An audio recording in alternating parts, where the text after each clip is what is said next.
there too.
Across the UK, on DAB+, on YouTube, on your mobile, and on your side.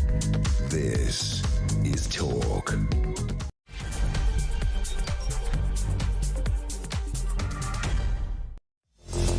Hello. Hello there, and a very, very, very good evening to you. It is fabulous to have your company for the next 3 hours, I hope. And what's coming up at midnight, of course, we have the phone-in, the full hour, no guests, nobody else, just you and me. So I want to talk to you about the Labour Party, because tomorrow it is 125 years old. And when you look back on the history of the Labour Party, you see all the marvellous things that it did achieve, right? It achieved equal pay, it achieved the NHS, it achieved decriminalising homosexuality. It did a lot of really good social things that you would expect Labour to do. But do you think they've veered too far away from that now? In fact, I don't even know what Labour is anymore. How would you describe the Labour Party of today in comparison to what it was in the past? And do you think it has gone too far? Does it need to go back to its roots? So that's what we're going to be talking about at midnight. So I really look forward to hearing from you on that, on the 125th birthday of the party. So there you go, we're going to do that. Before that, the newspapers for Thursday, Amy Fisher, who's the former Director of Communications for the Conservative Party, will be here in the studio to have a look through the front pages for tomorrow. We've got Beverly Lyons as well, who's our entertainment reporter, talking us through some of the entertainment. But first of all, of course, we do know that Keir Starmer, our Prime Minister, is on his way to talk to Donald Trump. It's not, I can't imagine that is ever an easy thing to walk into, because you never know what you're going to get, do you? I mean, we don't know what we're going to get day by day from Donald Trump, let alone if we were in the same room with him. So there are some things that Keir Starmer might need to watch out for, maybe a bit of hand-holding. We know that he held Theresa May's hand. That was awkward. He seemed to be in full-on, absolute, almost snogging mode with Macron when he said, "Oh, isn't that a sexy accent?" Yeah. And they did a lot of hand-holding and knee-touching. I don't see Keir Starmer as a knee-toucher. So I'm not sure. But are we going to get a really po-faced PM? Are we going to get a really disinterested Donald Trump? Or are we going to see the beginnings of a lovely new bromance? Although it'll have to be a throuple, won't it, with Macron? Oh, quadruple with Elon Musk as well. So what are we going to see? And I don't think anybody knows, because I don't think Donald Trump knows until it happens what is going to happen. So that's what I want to talk about now. And joining me now is Robert Hutton, who's parliamentary sketch writer and author. Very good evening to you. Is that a meeting you'd want to take? Well, funnily enough, I was in the Oval Office in 2017 for the May Trump meeting, and I was just looking at some photos I took there, which was one of the odder things I've ever covered. It was awkward, wasn't it? I mean, come on, it was just awkward. Oh, it was horribly awkward, and really at that stage, I mean, really nobody knew what to do or how to prepare. And I remember and of course May's team were also very new, as indeed our Starmer's team. Been doing the job less than a year. Had May's team done a president before? Maybe they had, but new president, new Downing Street.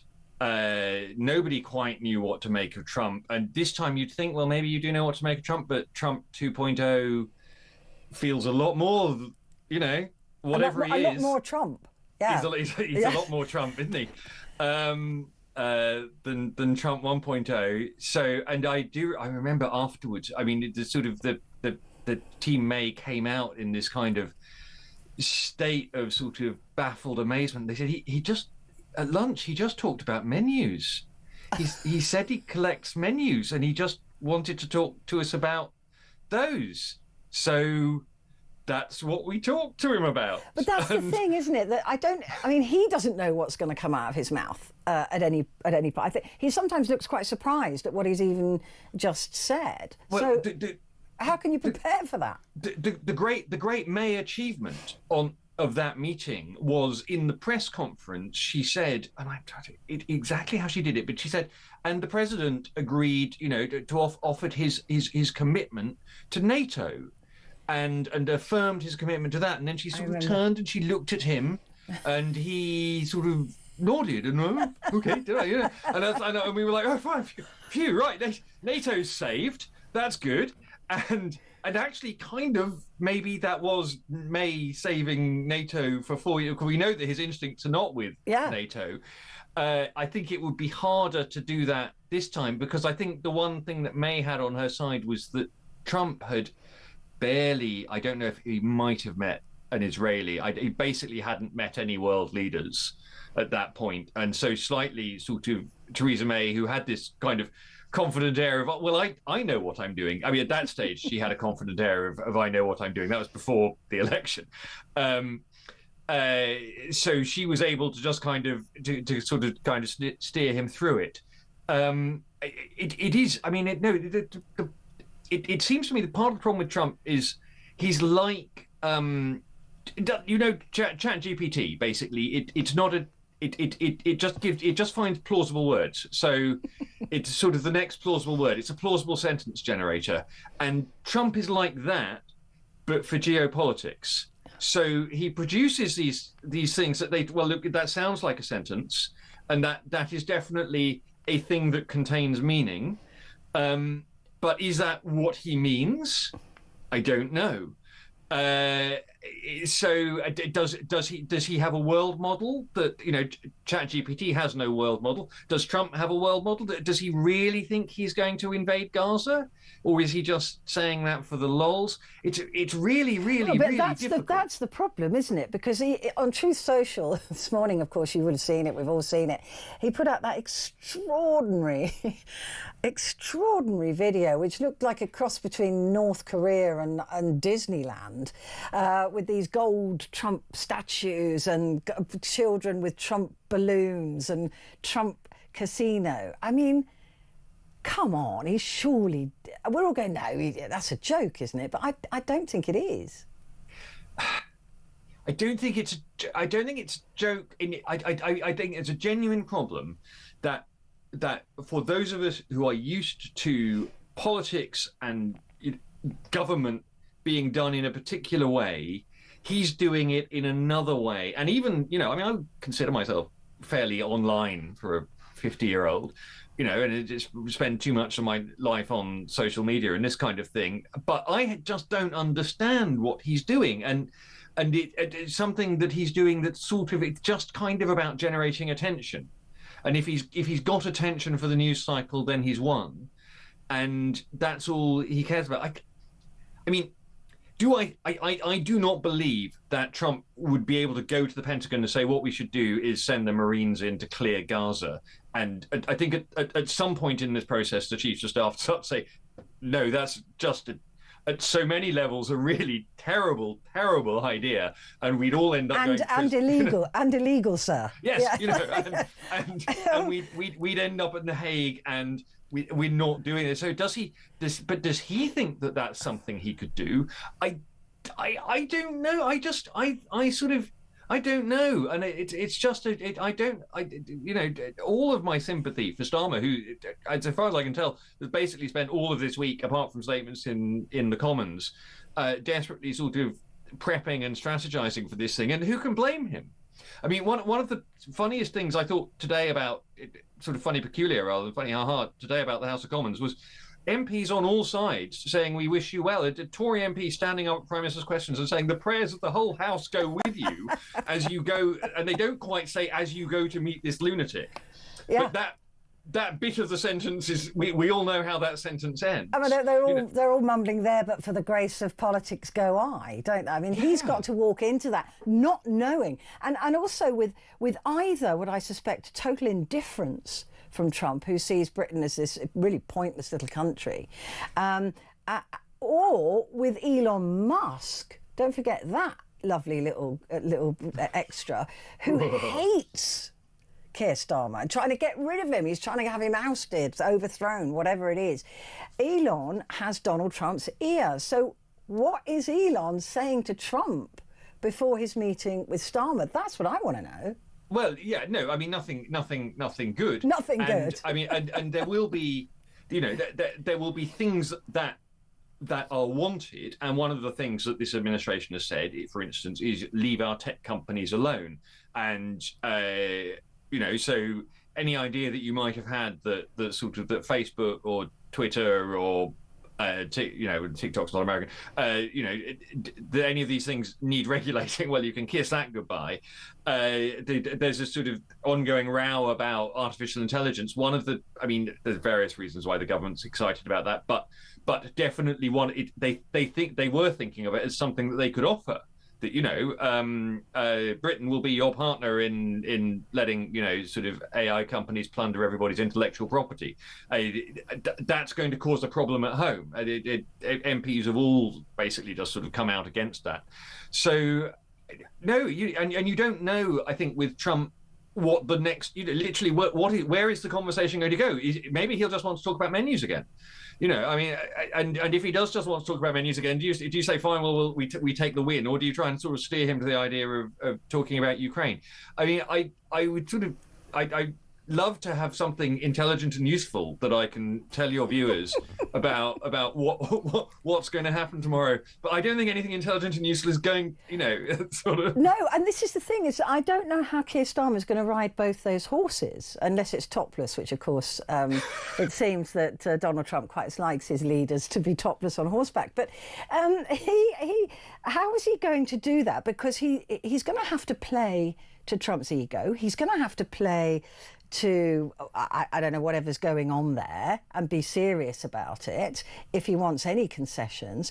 But he's also got the audience back at home, so he can't sell us down the river. And he also, he's going to go there to talk about one thing. It's going to end up being about tariffs or something else, who knows. And I don't know how he's going to be able to control that narrative. There's just going to be no controlling it. The one thing that we have seen Keir Starmer do that is a little bit like this was dealing with Jeremy Corbyn. Now, Keir Starmer was in Jeremy Corbyn's cabinet. Keir Starmer very clearly did not think that Jeremy Corbyn actually ought to be Prime Minister. He sort of struggled even to say it in the 2019 election. And certainly did not think that Jeremy Corbyn was a good leader of the Labour Party. Absolutely, clearly didn't think that. And yet, the interesting thing was, lots of other people, sort of wrestled with, well, do we walk away? Do we stay and fight? And Starmer's view was, I stay in the room, I keep my mouth shut, I let people think that I agree with him, and then, when the moment comes, I reveal that I didn't. Now, I'm not necessarily defending that as an approach, although it has put Keir Starmer in Downing Street, so it obviously sort of at some level it has some merits. But that may well be, I certainly don't think that we should expect what people sort of like to call a Love Actually moment, where Keir Starmer tells Trump he disagrees with him, because he managed to avoid publicly saying that he disagreed with Jeremy Corbyn for 4 years, and I suspect that you'll find he can manage to avoid saying that he disagrees with Donald Trump for just as long. Yeah, I mean, we saw Macron, of course, correct Donald Trump at one point, which Donald did not like at all, but tried to laugh it off. We're not going to see that, are we? We're not going to see a power play between these two men. I think what you generally see, that so far the British approach to dealing with Trump has been that Trump will say, "Hey, I'm going to invade Gaza and turn it into a casino wonderland," and David Lammy, the Foreign Secretary, will say something like, "Donald Trump is right. That Gaza is a problem that needs to be solved." Mm.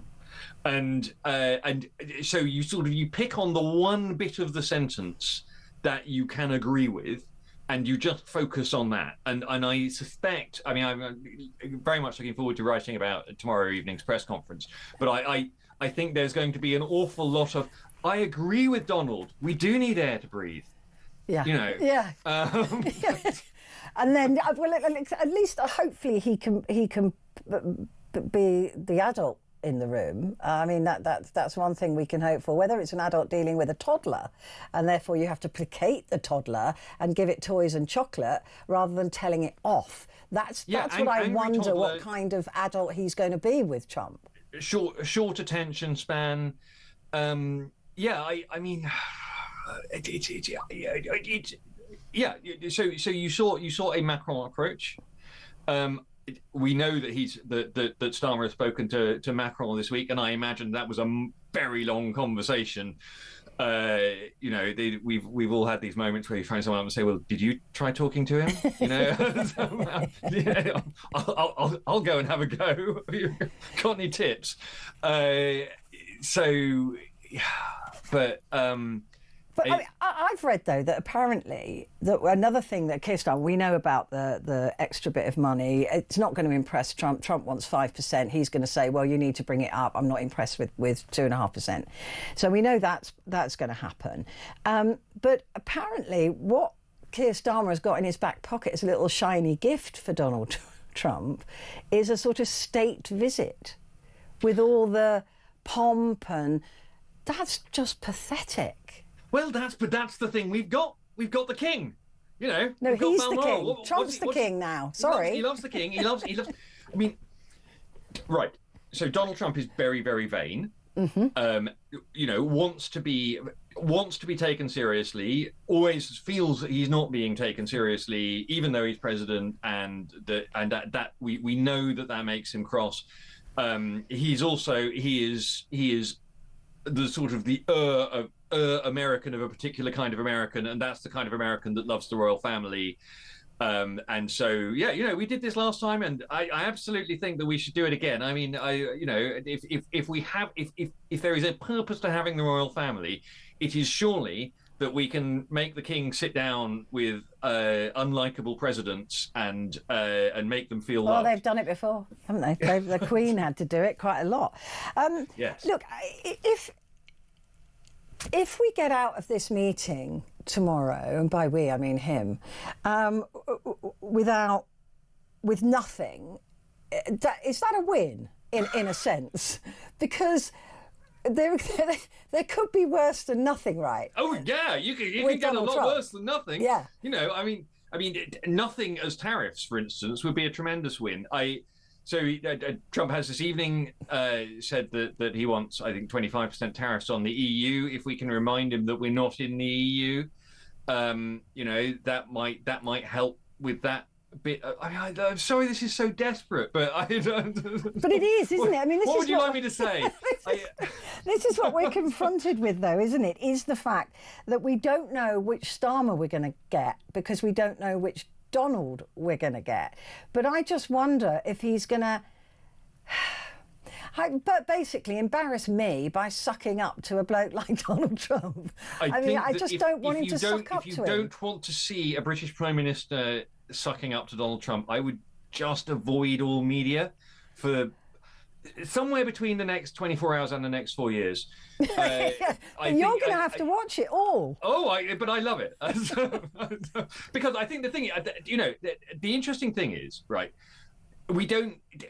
The funny thing is when someone like Boris Johnson was Prime Minister, and, you know, and he would say admiring things about Donald Trump, and he sort of thought that actually Boris kind of does admire Trump, you know, likes the whole bombastic thing. I would bet my house about, you know, that I could tell you what Keir Starmer in his heart of heart thinks about Donald Trump. Oh, yeah. And, you know, I don't think that's a great secret. And he is doing what he needs to do in the national interest. And that's why I say you could see it in Parliament. You could see it in Parliament yesterday.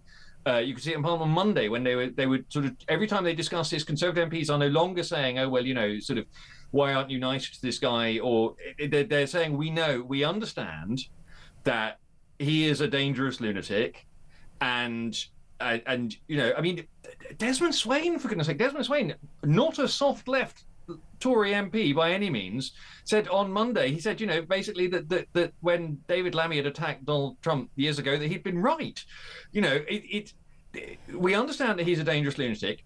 We understand that it is in the interests of Ukraine, it is in the interests of Europe, it is in the interests of the United Kingdom that we keep this dangerous lunatic on side, because this is a dangerous lunatic we're stuck with. Go and do what you need to do, you know. It sort of, we'll marry off a royal granddaughter if necessary, if he'll take one. What does he want? Does he want to go back? He can come to Balmoral. That's fine. You know, does he? Especially if we can give it to him and it doesn't cost very much and it makes him feel good. Let's give him those things. The trouble is, though, he's got. I mean, Trump has also got his close personal friend Putin to deal with, and Lavrov, actually. How does he square that circle? Because if there are any concessions over Ukraine, then he's going to upset his Russian friends. So there would be nothing, will there? I mean, that's Trump. That's Trump's problem. Well, I think the thing that, I mean, this is in a sense where Trump being Trump might. I don't even want to say work to our advantage. It doesn't work to might mean that things aren't as bad as they would otherwise be. If Keir Starmer, say, if any European leader were to say to Vladimir Putin, well, you know, essentially you can have Ukraine, off you toddle, that's something that Putin might assume that he will be able to take to the bank and cash next week.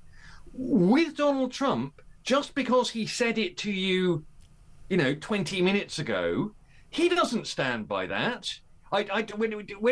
sort of in Trump 1.0, I was working at Bloomberg, and my colleagues in the White House would go and interview with him, and I said, "What's it like interviewing him?" And they said, "Well, the worst thing is you come out of an interview with Trump with all of these amazing news lines, and you sort of think, well, we've got a week's worth of stories here, but we have to file them all right now, because either he will say the same things to the next person he speaks to and we'll be scooped, or he'll say the complete opposite to the next person he speaks to, and our story will be out of date." And so just because Trump says something in the morning, it doesn't mean that he thinks it in the afternoon.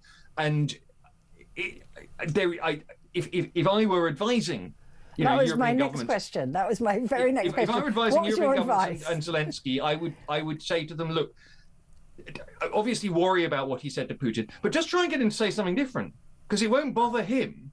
He won't sit there saying, "Oh, but I said this to Vlad. How am I going to square?" No. I mean, if, for instance, this minerals deal that Zelensky is signing up to, I freely admit I'm not across the detail of exactly there isn't really any. I've been looking. There's not really much. But if you can, if Zelensky can get Trump to sign something that Trump thinks is to Trump/the United States advantage, and that Putin won't like, Zelensky may be able to get Trump, as it were, over to his side simply because Trump signed this deal and he likes deals and he's got his deal. So I absolutely think that we have to worry about the general posture of the United States, and we have to worry about, Trump's tremendous fondness of all of the worst people in the world. In a way, he will rat them out exactly the same as he'll rat anyone else out. Wise words, Robert. Perfect, thank you. Robert Hutton there, parliamentary sketch writer and author. We're going to take a very short break, but please do stay exactly where you are, because I will be back and we've got a packed show just for you.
across the UK, on DAB+, on YouTube, on your mobile, and on your side.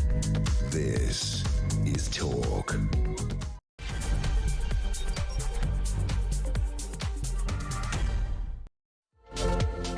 Well, hello there. A very good evening to you. It is fantastic to have your company. And it's Petrie here with you through until 1 o'clock. And at midnight, don't forget, it's just you and me. We just chat. That's it. Open phone lines. It's just you and me. It is the only hour on this station now that is just pure phone in, and it's when you get to have your say and you get to talk back. So I hope you do that. What we're going to be talking about is that the Labour Party is 125 years old tomorrow. So by the time we do it, it will be today. And I'm just interested to know whether you still recognise the modern day Labour as being the Labour Party. Let me just remind you of a few things that that Labour has done, and they're pretty impressive. I mean, I'm not Labour, I'm not Tory. If anything, I'm right bang in the middle. But it's done some good in the past. I just wonder if it's still doing that good now. The Labour Party was created in 1900. It was for working class people, trade unionists and socialists, united by the goal of a working class. And Keir Hardie, it's a name that we all probably learnt at school, and the colleagues who gathered for the famous inaugural meeting, they ignored by the Tories. Everybody thought they were a flash in the pan, but it didn't take them long until they grew as a party. Ramsay MacDonald was the party's first Prime Minister, and in 1924, although it only lasted not for very long, 5 years later came the election. And they've done well. And of course, after the Second World War, the NHS was born, wasn't it? It was Clement Attlee, deputy leader in 1931, Ernest Bevin and Hugh Dalton to turn the party's fortune round before being elected leader in 1935. World War II, the British people were fed up with war and they just wanted something different. Let's face the future was the line, and they created something quite special. They created the NHS. They also, of course, got rid of, they decriminalised being homosexual. They introduced civil partnerships, the Equalities Act, the Human Rights Act, which many people for some reason don't really like, but I think human rights are a really cool thing, and legislated for equality of opportunity. They also changed the education system, and they signed the world's first Climate Change Act. Fast forward to Keir Starmer, and I don't know who they are. Who is today's Labour Party? Do they still hold with the old truths? Are they still that party? Look, we saw them sucking up to the unions, didn't we? They gave them, one of the unions, £10 billion in pay rises to stop strikes, still striking. And they've promised all sorts of jam tomorrow.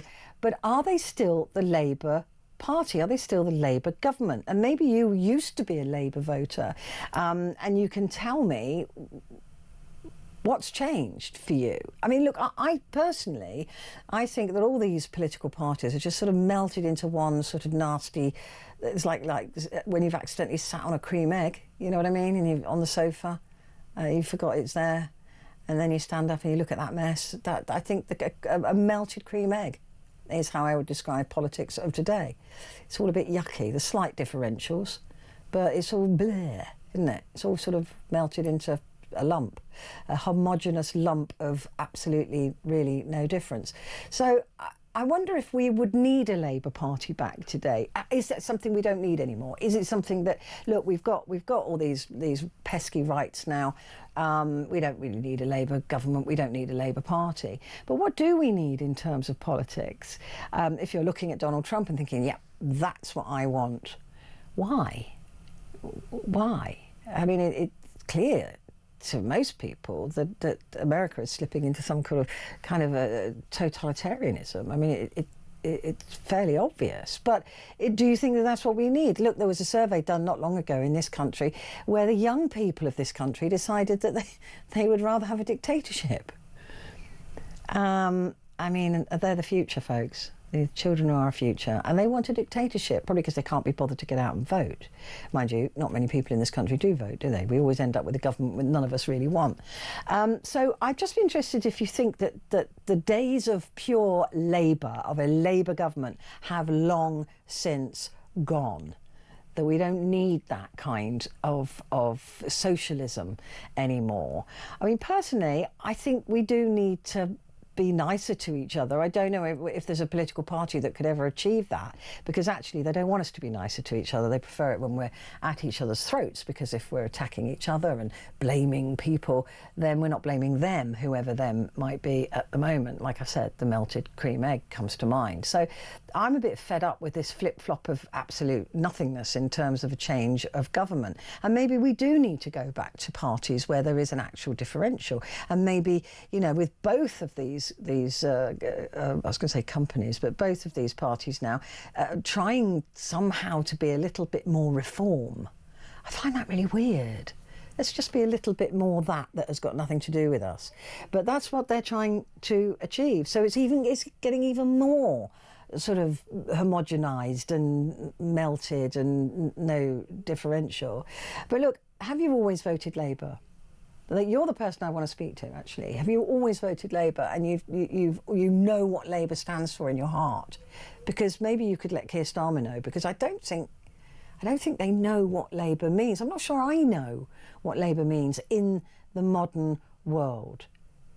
But it is 125 years old tomorrow. It has sustained. But will it continue to sustain? I don't know. Because if there's no differential, there's no point. I mean, no wonder people don't want to go out and vote. What are you voting for? That bit of the melted cream egg or that bit? I mean, it's the same mess, isn't it? Listen, give me a call. I'd love to hear from you. 0344 499 1000. And you can text as well the word talk and then your message to 87222. Time, though, now to find out how you could be in a chance with winning 25 grand. I wish I could take part, but I'm not allowed to. 25 grand would do really nicely about now. Here's Mike Graham. Time's running out to get involved in our 25 grand competition. Here at Talk, we're giving you the chance to win this life-changing amount of money for 2025. So what do you need to do to get involved? All you have to do is text the word prize to 83338, or you can enter by post. It's as simple as that, but time is running out. Once again, to get involved, just text the word prize to 83338, or you can enter by post. 18 plus, UK excluding NI. Enter by SMS for £2 plus one standard network charge by 11 p.m. on March the 3rd, 2025. Or send your name, email and contact number to £25,000 cash competition, PO Box 3190, Colchester CO2 8GP, to arrive by 5 p.m. on March the 6th, 2025. This is a News Broadcasting Network promotion. Full terms and conditions at talksport.com. So there you are, 25 grand. Hurry up, because Rachel Reeves will be after that, because she needs more money. So you get onto it, because otherwise she'll be shoving it in that black hole. I don't know if it's still there, I'm not sure anymore. So yeah, that's the phone in at midnight. I'm really looking forward to talking to you. It's my favourite part of the show. So please do give me a call. We have great conversations. Sometimes we have great arguments. Sometimes, but we always end nicely. But do give me a call. I'd love to hear, because I do think it matters.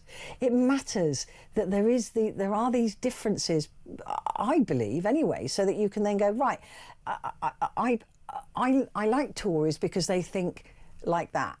That's how they think. Or I prefer Labour because they think like that. At the moment, I don't know what they think, and I don't know who they are, and I don't know why they exist, except to fleece us of more and more and more and more tax. Whichever party is in power, we seem to be poorer. So Labour, does it need to go back to its roots, whatever those roots were? I'm still not sure. 0344 499 1000.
across the UK.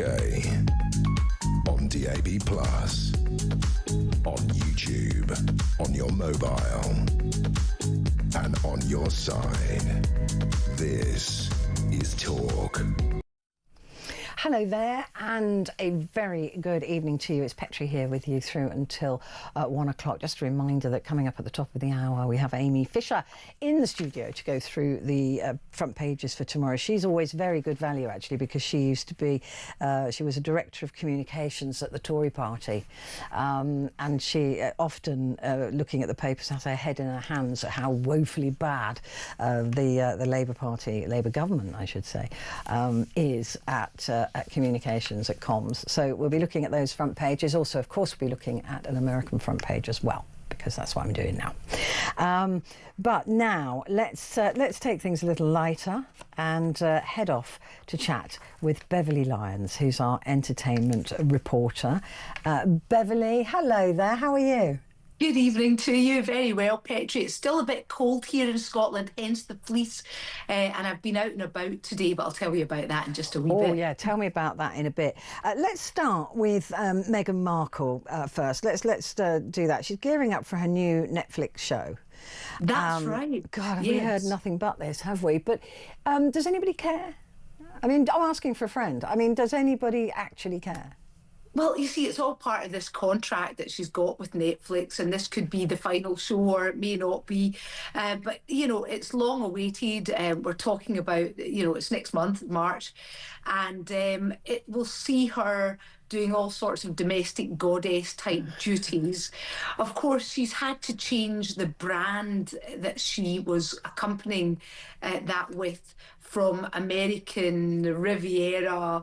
You know, the name of it is now As Ever, because she couldn't patent the name, the American Riviera name, because it was of a place.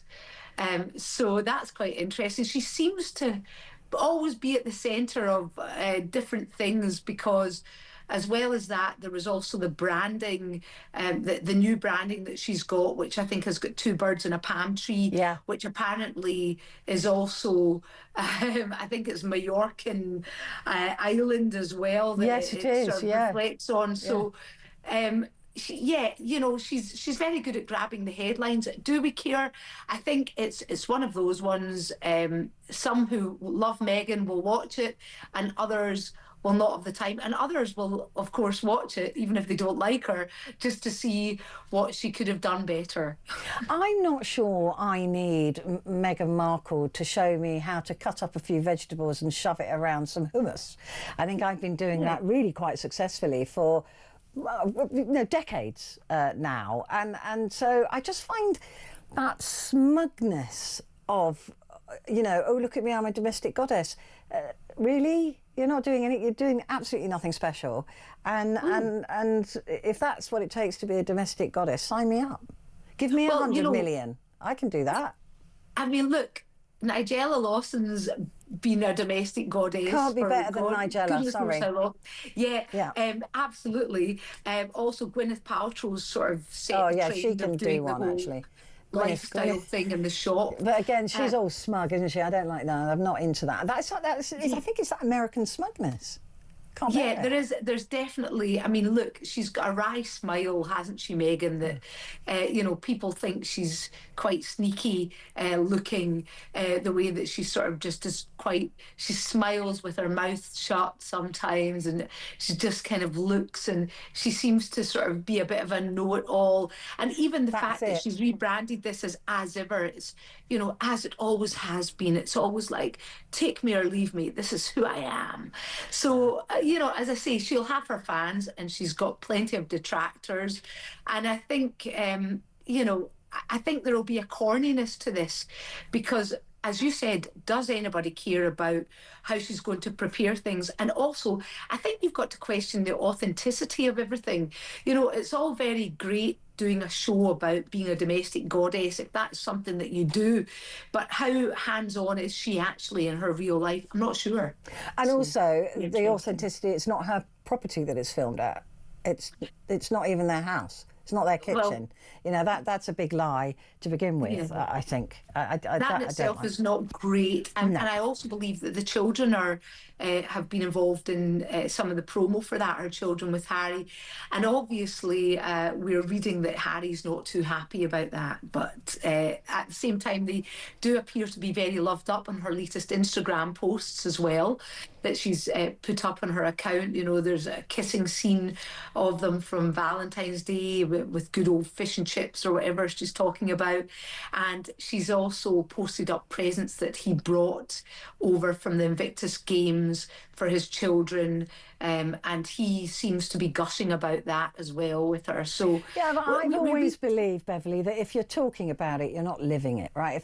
If she has to prove it by putting it on some sort of social media, all of the people that I know have done that. They've been lying. They've been divorced 3 years later, and they're just going, "Oh, hubby and I having a sip of champagne," or you know, and you know that hubby's knocking off his secretary. I'm not suggesting anything's going on there with Harry, but you know, if people are talking about it, they're not living it. I don't believe a word of it, basically. Yeah, we're reading all about that, aren't we? We're hearing that all is not good, but we've been hearing that for a while. But you're right, it seems to be expanding, the expanse of dissatisfaction and the bridge between them.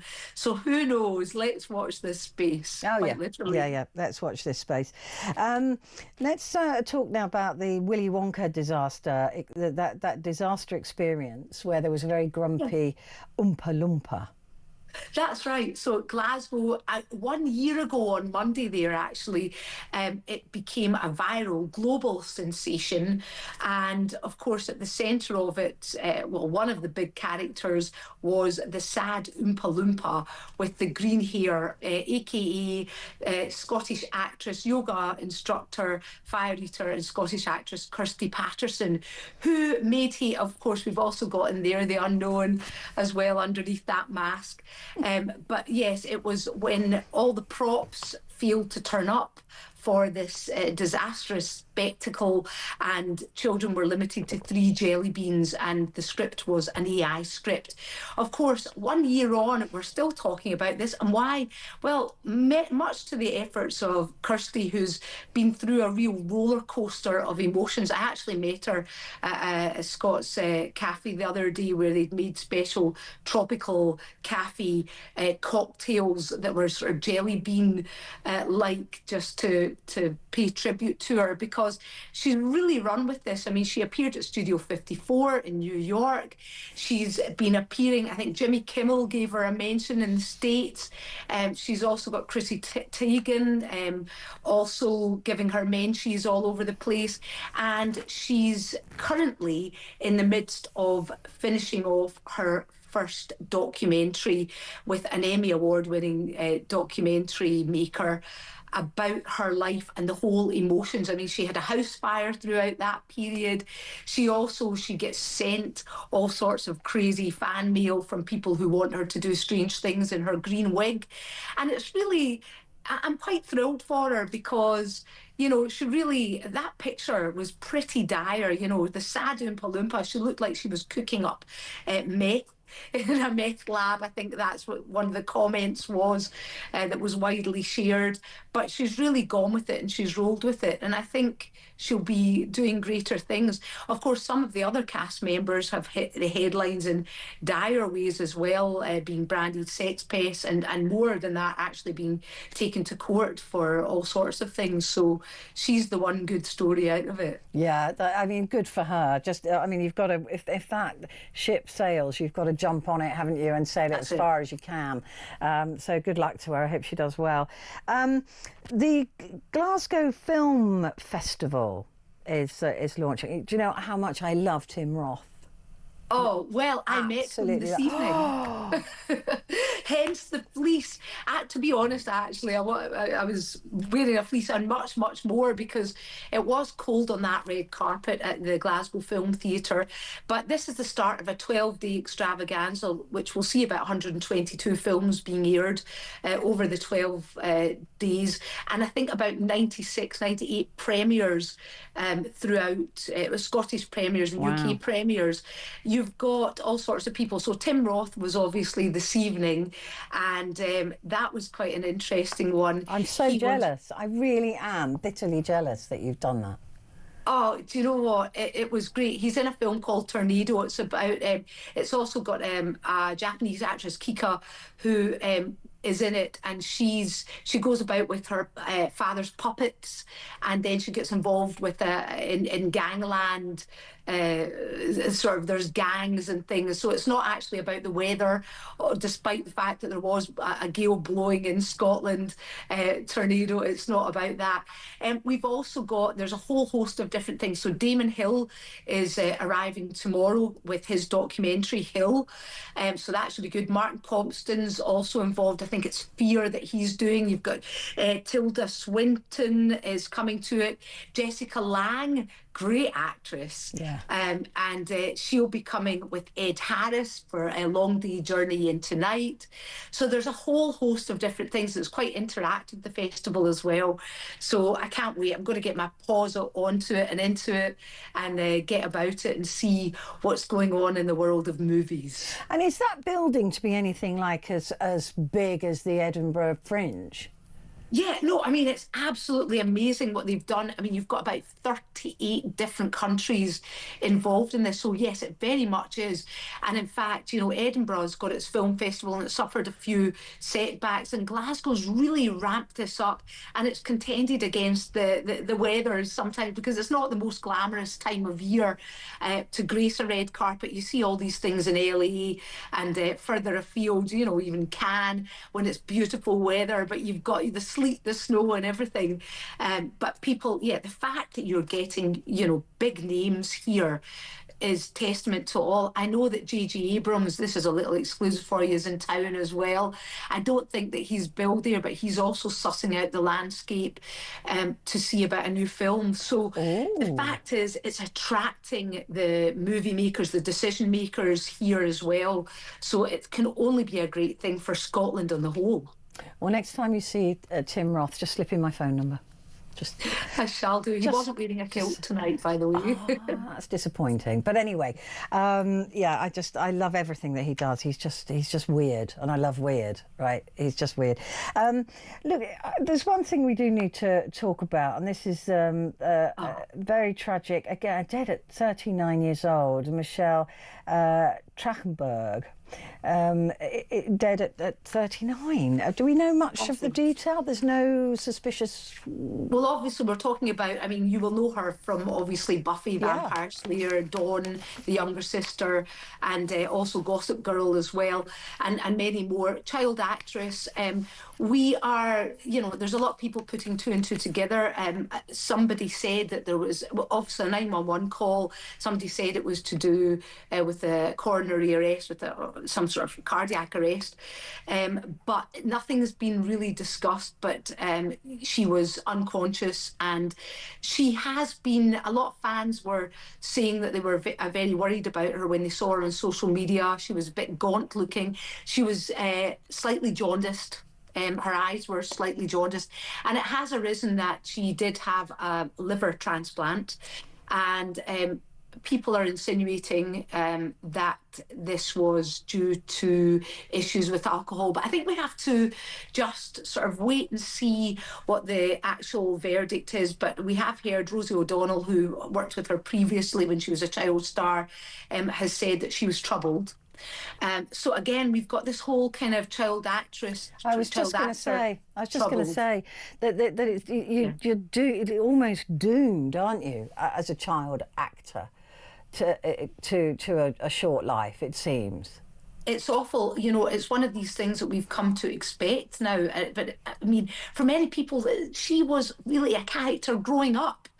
To, you know, you would see her on the telly, and you'd want to be like one of these people when you were growing up. You'd be like, I'd love to be in this position, you know, in the movies and everything, but it comes at a cost, and people are self-medicate. As I say, we don't know her circumstances, so we can't really say at this stage, but, you know, a lot of child actors, performers, have been known to, you know, they get anxiety, they self-medicate, they're surrounded by maybe the wrong people, they're very impressionable, and they get into situations that some of us will never even imagine in our heads, thankfully. You know, along with the great things come some very dark things as well. Yeah, we don't know how they're treated. I mean, it's only coming out now that old Hollywood and the way that it used to treat young stars, as just the young, particularly young women, was absolutely appalling. And so we don't know about the pressures about, right, you've got to be thinner, or you've got to be prettier, or you've got to be all of these things. Yeah. And so that when you're told that as a young child and then having to grow up through that, that's really got to mess with you.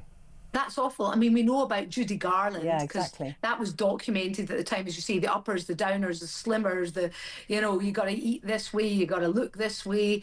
And there is a great pressure on it, and it's awful. And I know that obviously Justin Bieber, you know, is also somebody who at the moment is hitting the headlines. Can I also just say, by the way, she's not the only person that passed away this week. We know Henry Kelly as well, but he was double her age, but still young, and you know, he still would have had more years, you would think. But going for I mean, it's just awful. But we've just broken news here, Beverly. Just some breaking news come through that it was. You mentioned a liver transplant there. Apparently, she was ill and needed a transplant. I can only imagine it was the same. It was the same one, same issue. But I mean, 39 years old. You've got to feel really sad about that. That's just awful. Yeah.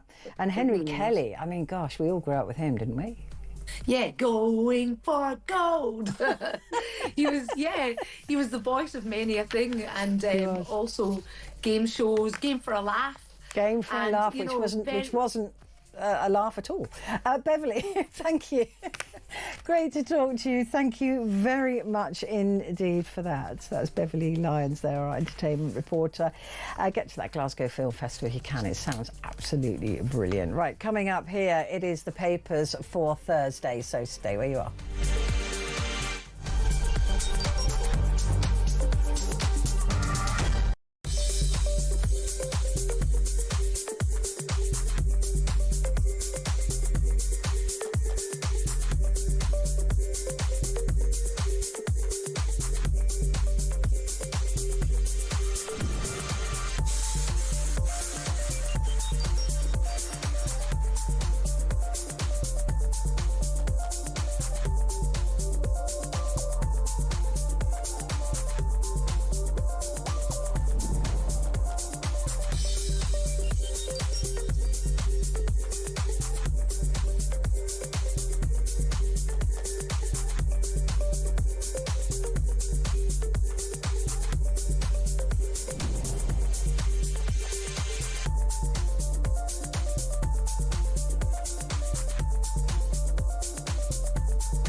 Across the UK, on DAB+, on YouTube, on your mobile, and on your side.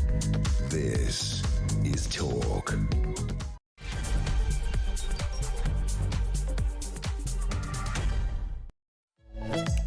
Hello there, it is Petrie here with you, and for the next hour, Amy Fisher is with me in the studio, former Director of Communications for the Conservative Party. Good evening. Hello, nice to see you Nice again. to see you. Now, tomorrow or today whichever way, it is the Labour Party's 125th birthday. And I'm asking the question really is, who is Labour today? And do we need to go, is there a place for the old style Labour in the modern world?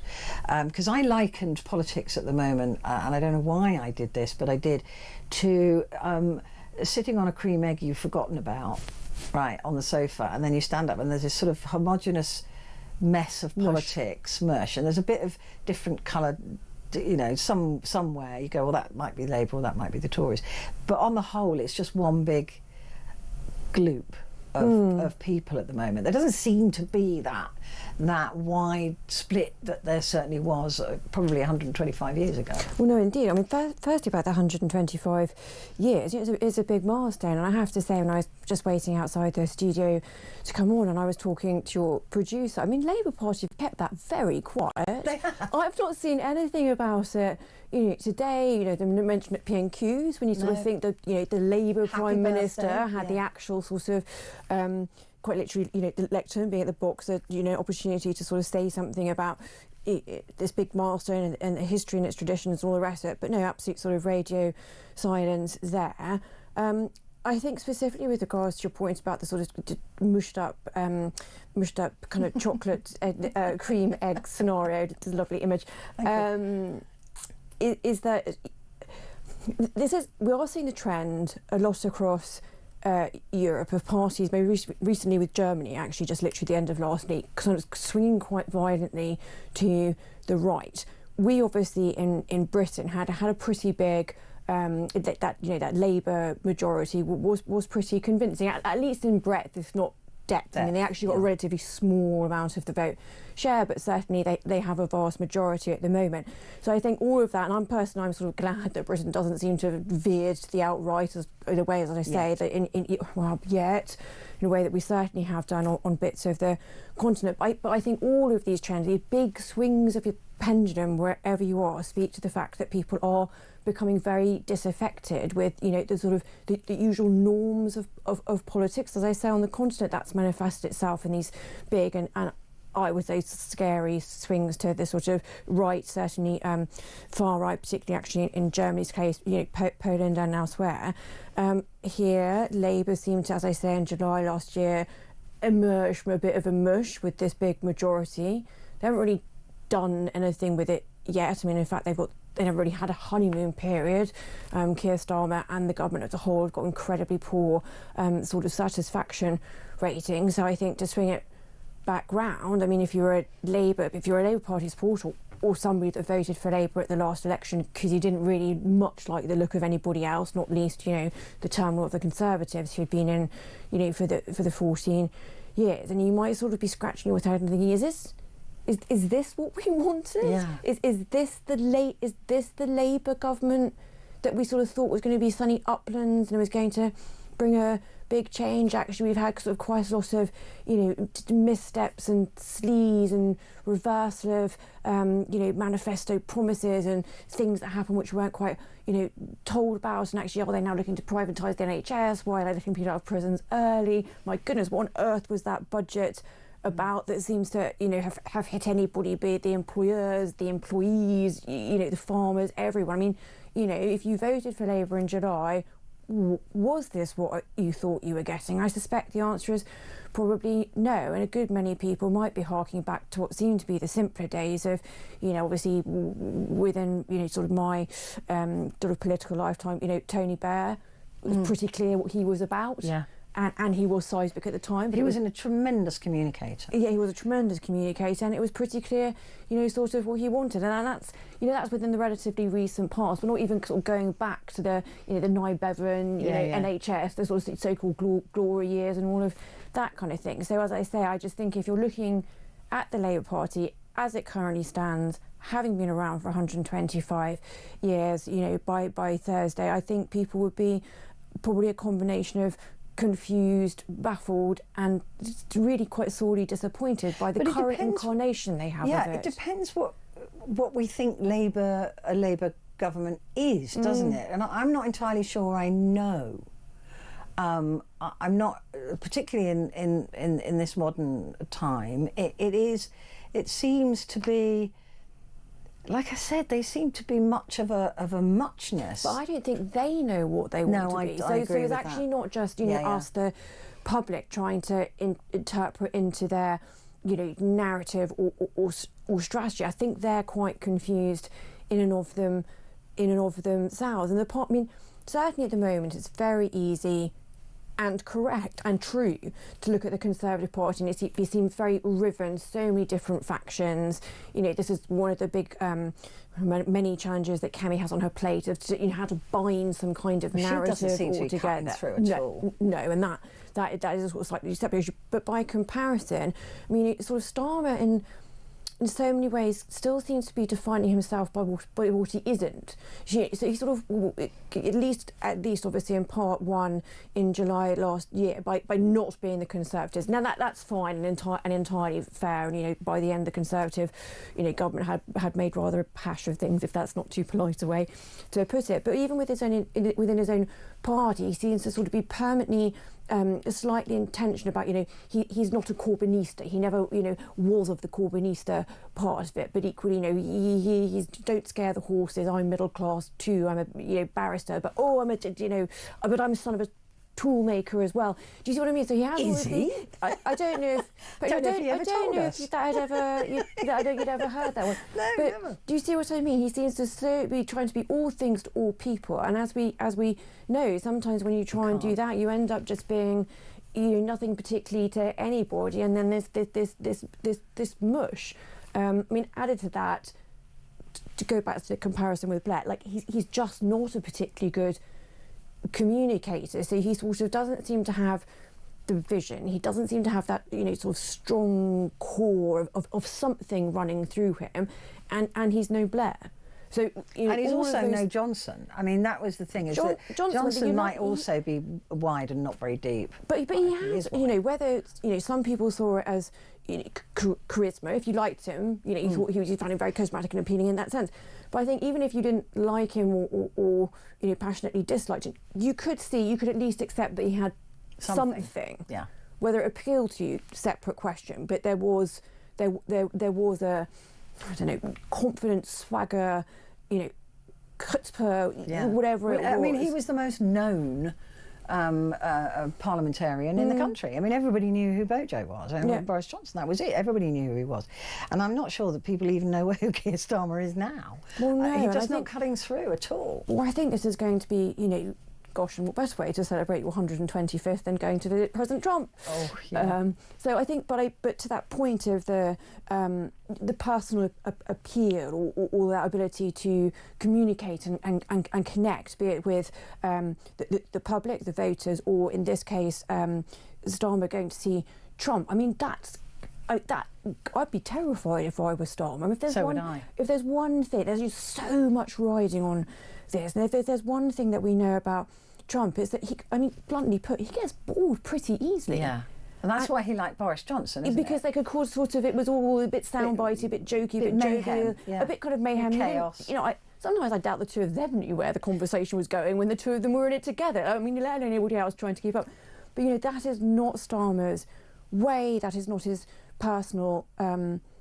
it's neither his personal brand, nor, as I say, his style. So, with so much, as I say, rising on this meeting on Thursday, how is Starmer going to approach that? Because he can't suddenly turn up and be something he's not, because that's risky as well. We're not going to see any hand-holding. No, if you suddenly sort of turn up and he's trying to do too much, that could go as disastrously wrong. But sort of at the moment, one can just sort of see Trump just being a bit like, who is this man and why is this happening to me? I was speaking to somebody earlier and I said, if he leaves with nothing, is that a good outcome? Because you can leave with a lot worse than nothing. Yes. With having seen Donald Trump. The thing is, though, the fear I have for, this is a grand statement, for democracy, is also that we don't know who the Tories are either. We don't know what they stand for. They certainly stand for themselves. We've seen that.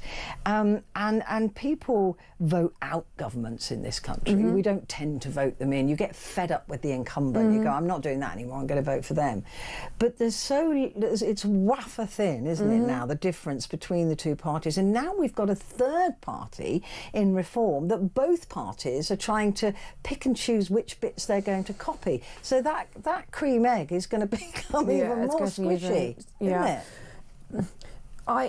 You might expect me to say this, as my politics are conservative. I've worked for the, Conservative Party and the government for many years. I don't think Kemi has done a brilliant job thus far. It would be entirely foolish for me to try and claim otherwise. What I am still holding on to is that during the Conservative leadership contest, she was pretty upfront about the fact that, I'm not going to announce loads of specific policies. We need to take our time. I need to take my time. I need to look at what's going on. She has launched these various sort of policy type commissions to look at these big chunks, and I think that was the right and, by the way, fairly honest approach to doing so. However, the problem that she's now in is that she keeps being taken over by events.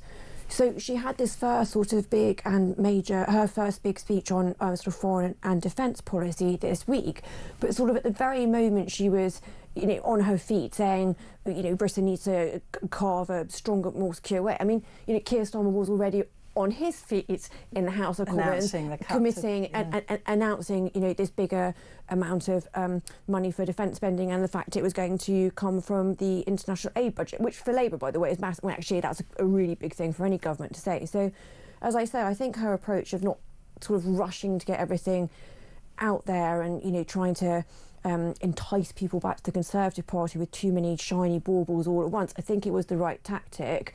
However, it's not being executed brilliantly, as I say, because she keeps being taken over by events. The party still looks like an absolute mess. Yeah. And I hear there are manoeuvres. I mean, the only reason they haven't got rid of her so far is because they're embarrassed about how many times they switched leader in the last couple of years. But Robert Jenrick must be rubbing his hands. Oh, yeah. So those from what I mean.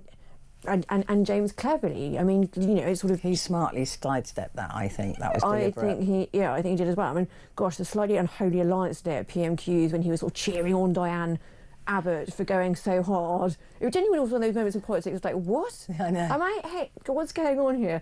But I will say about Jenrick, he is actually very loyal to the party. So whilst yes, privately, there's a bit of schadenfreude there of like, well, I'm not sure I would have been, had I been given a chance to, run at the goalpost, I think I'd have done a better job. But actually, like anybody who's a Conservative, whether you voted for Kemi in the leadership election or not, I mean, it's just not nice to see the party still in such a state. Well, not nice, I mean, it's just entirely dispiriting. And actually, to your point, it's quite bad for democracy. Is there any experience in there, though? I mean, that's what I always look to. And, all those big beasts that left a few years ago, it feels woolly. I don't feel there's any grounding to it. No, I'd agree with that. No gravitas. The problem with CCHQ, Conservative Campaign Headquarters, is, and it does this in a very cyclical way, it's sort of whenever it has a bit of a shock, like the election last year was, you tend to get a lot of people leaving the organisation. So if it's not quite moribund, it's certainly not in a brilliant place, because obviously there's that loss of the institutional memory and just the experience and knowing how to run things like campaigns, local election campaigns, effective communications, and then also, I'm not going to say it's in a sort of death spiral, but you have that sort of natural attrition rate, which is kind of understandable for any organisation that's had its shock to the system, needs to reset itself. But then you kind of combine that with the fact that donations obviously have dried up again. Loads of people are being sacked. Loads of people are being sacked and made redundant, and then that just adds to the whole sort of misery. morale, and then it can become quite difficult to get out of that rut, which, as I say, it needs to, because it is the backbone of the party. The parliamentary rump is such at the moment that, you know, that there's not a lot really going on there, and the whips can kind of keep things ticking over insofar as there are, you know, the key kind of votes. No, but certainly if I were to be looking at the Conservative Party, I'd be thinking really seriously of my strategy for breathing some life and some oomph back into CCHQ, because the party is not going to go anywhere very fast without some kind of structure and core absolutely coming out of that building. It's losing ground. It's just losing shape, I think.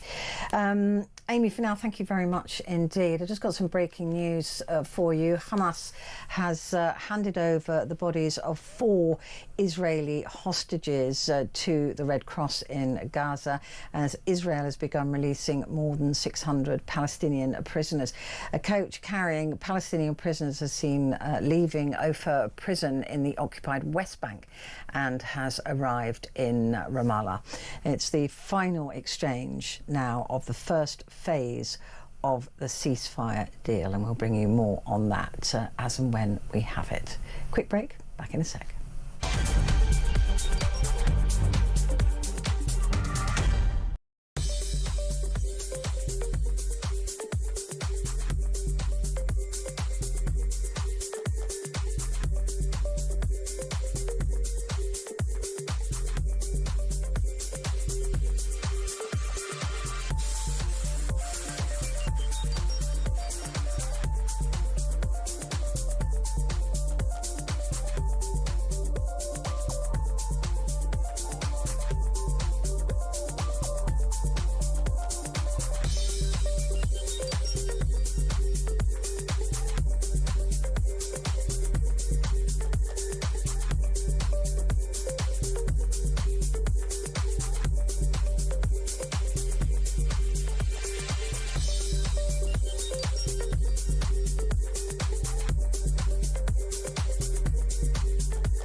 Across the UK, on DAB+, on YouTube, on your mobile, and on your side.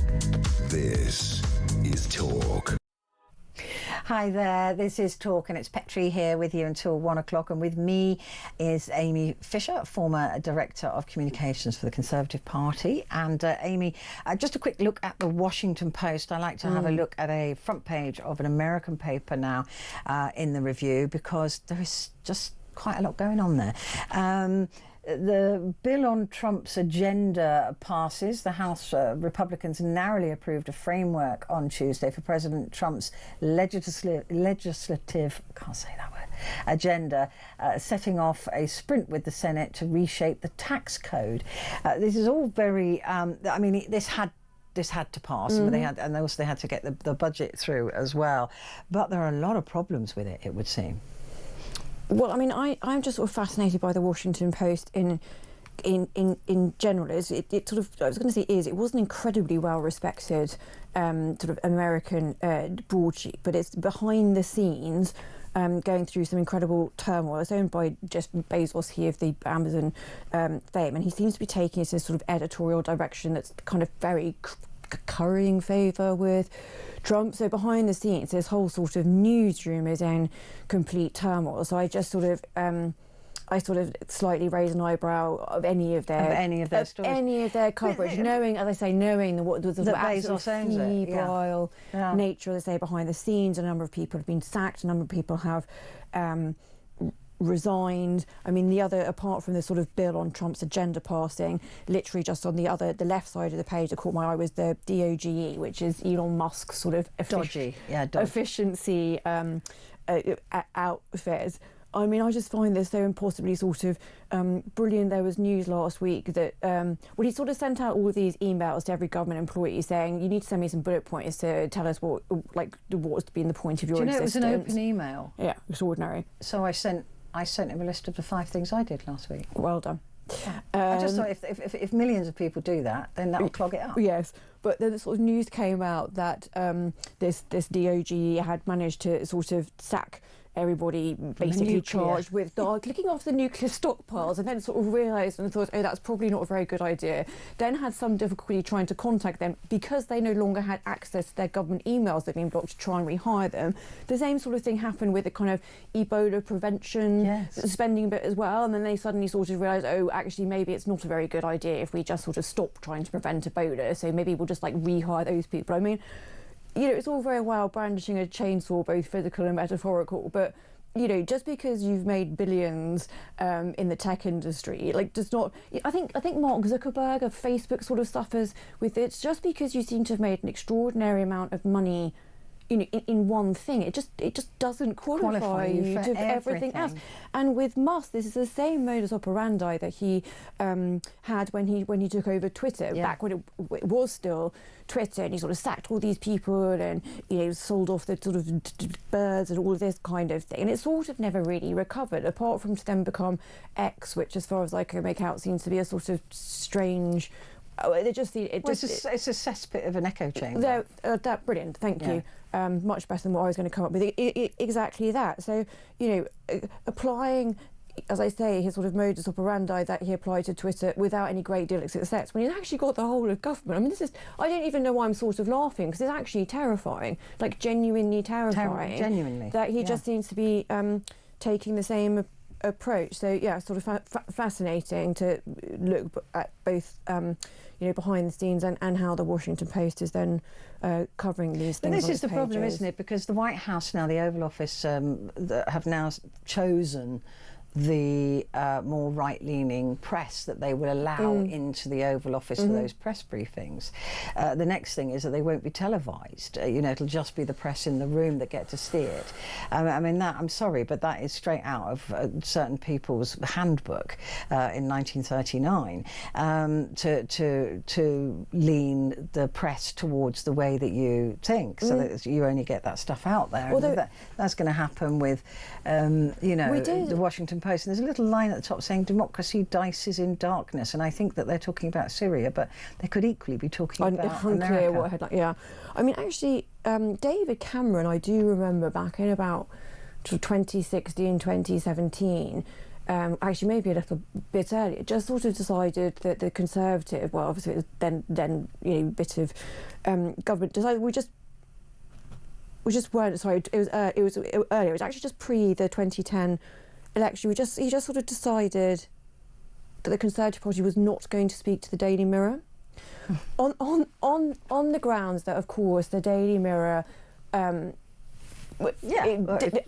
know what the Daily Mirror does. I mean, and then sort of edict came down at the press office, which I worked in at the time, was just literally. Not even to reply to emails or phone calls from journalists. You know, even like a generic quote. Just know that Mirror journalists were removed from mailing, you know, press office, release mailings, and all the rest of it. It honestly lasted about 2 weeks before everyone just kind of realised it was just a bit silly. And what kind of point were you trying? Yeah. What kind of point were you trying to prove? Now, obviously, you know, with what Trump may have planned, we're talking about something much more serious, but I think the wider point to get to is you sort of either engage with the press pack or the press cadre, or you don't. You either sort of have a, you know, sort of broadly free press, or you don't. And as soon as anybody in any country of any hue starts trying to cherry pick the sort of access point, that is a very thin end of the wedge to your point about the transparency of it. And when you start to chip away at that, you can quite easily get yourself into a position that you probably never really meant to, but it's not a good one for a government, as I said, of any hue to be in. No, it really isn't. And when you look as well, I mean, it's a similar situation over here, isn't it? But, you know, you get... for the media in America, the entirety of the media is owned by 6 people. For the massive, you know, the landmass that is America. I think that's equally worrying. But one of the stories that they've chosen for the front page here is an allegation of anti-straight bias could remake law. Now, this is because there was a young woman who was working in youth corrections, and she was replaced by a gay man who she said was less qualified, and she was demoted and her pay was cut by more than 40 grand. what the heck are they earning in news corrections? Oh, I've read that as well. Yeah. I thought, gosh, A few months later, she lost a management job she had applied for to a woman who had not sought the position initially. But it could be that woman too was gay. So this now apparently doesn't mean that this young woman was rubbish. It was that she was passed over because she was straight. Gosh, there's so many. I know. Where do you go with it? Well, where do you go with it? Look, I think diversity in any workforce is a good thing, right? But the promotion of diversity for the sake of it, it's not. For the sake of it, when it has a downstream negative impact, as the facts are written here, as you know, if it was the case that she was passed over was somebody who was less qualified but had other attributes about them that presumably spoke to a diversity agenda, that's clearly maybe not fair. Maybe they needed a gay guy because some of the youth that they were correcting were gay and couldn't associate with somebody who wasn't gay. Like diversity. You could be less qualified in one respect, but more qualified in another. Sure, and as I said, diversity in any workforce is a good thing, but so long as the pursuit of it doesn't skew. I agree. Skew other bits. Yeah, it shouldn't do. This is very worrying, though. Just the final thing from the Washington Post: strip searches, isolation in Guantanamo prison. Migrants detained there before deportation say that some have attempted suicide. This is a very worrying thing because, of course, there is no oversight at all about what's going on at the Guantanamo Bay Naval Station and what is happening to those people.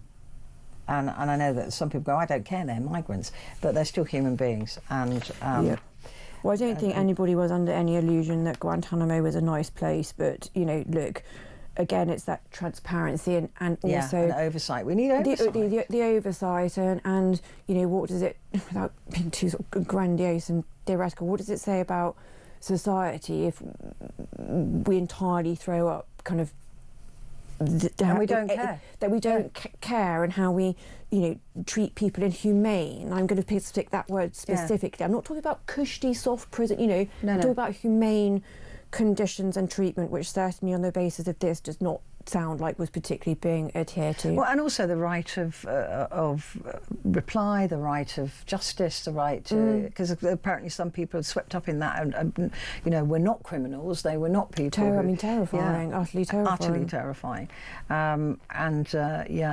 It's extremely worrying when we don't have the sort of oversight that actually the whole world needs. I mean, again, we learnt that from the Second World War. If you don't know what's going on, it's not right. The world needs to know.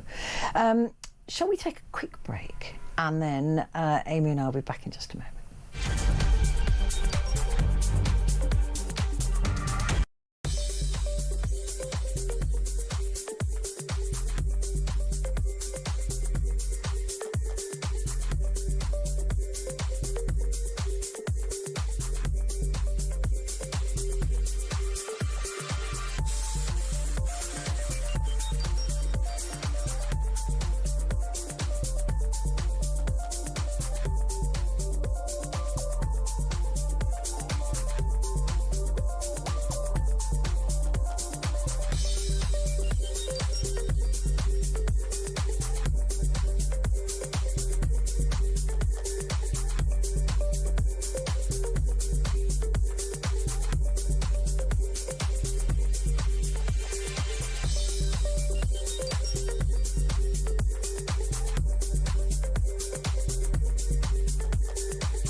Across the UK, on DAB+, on YouTube, on your mobile, and on your side.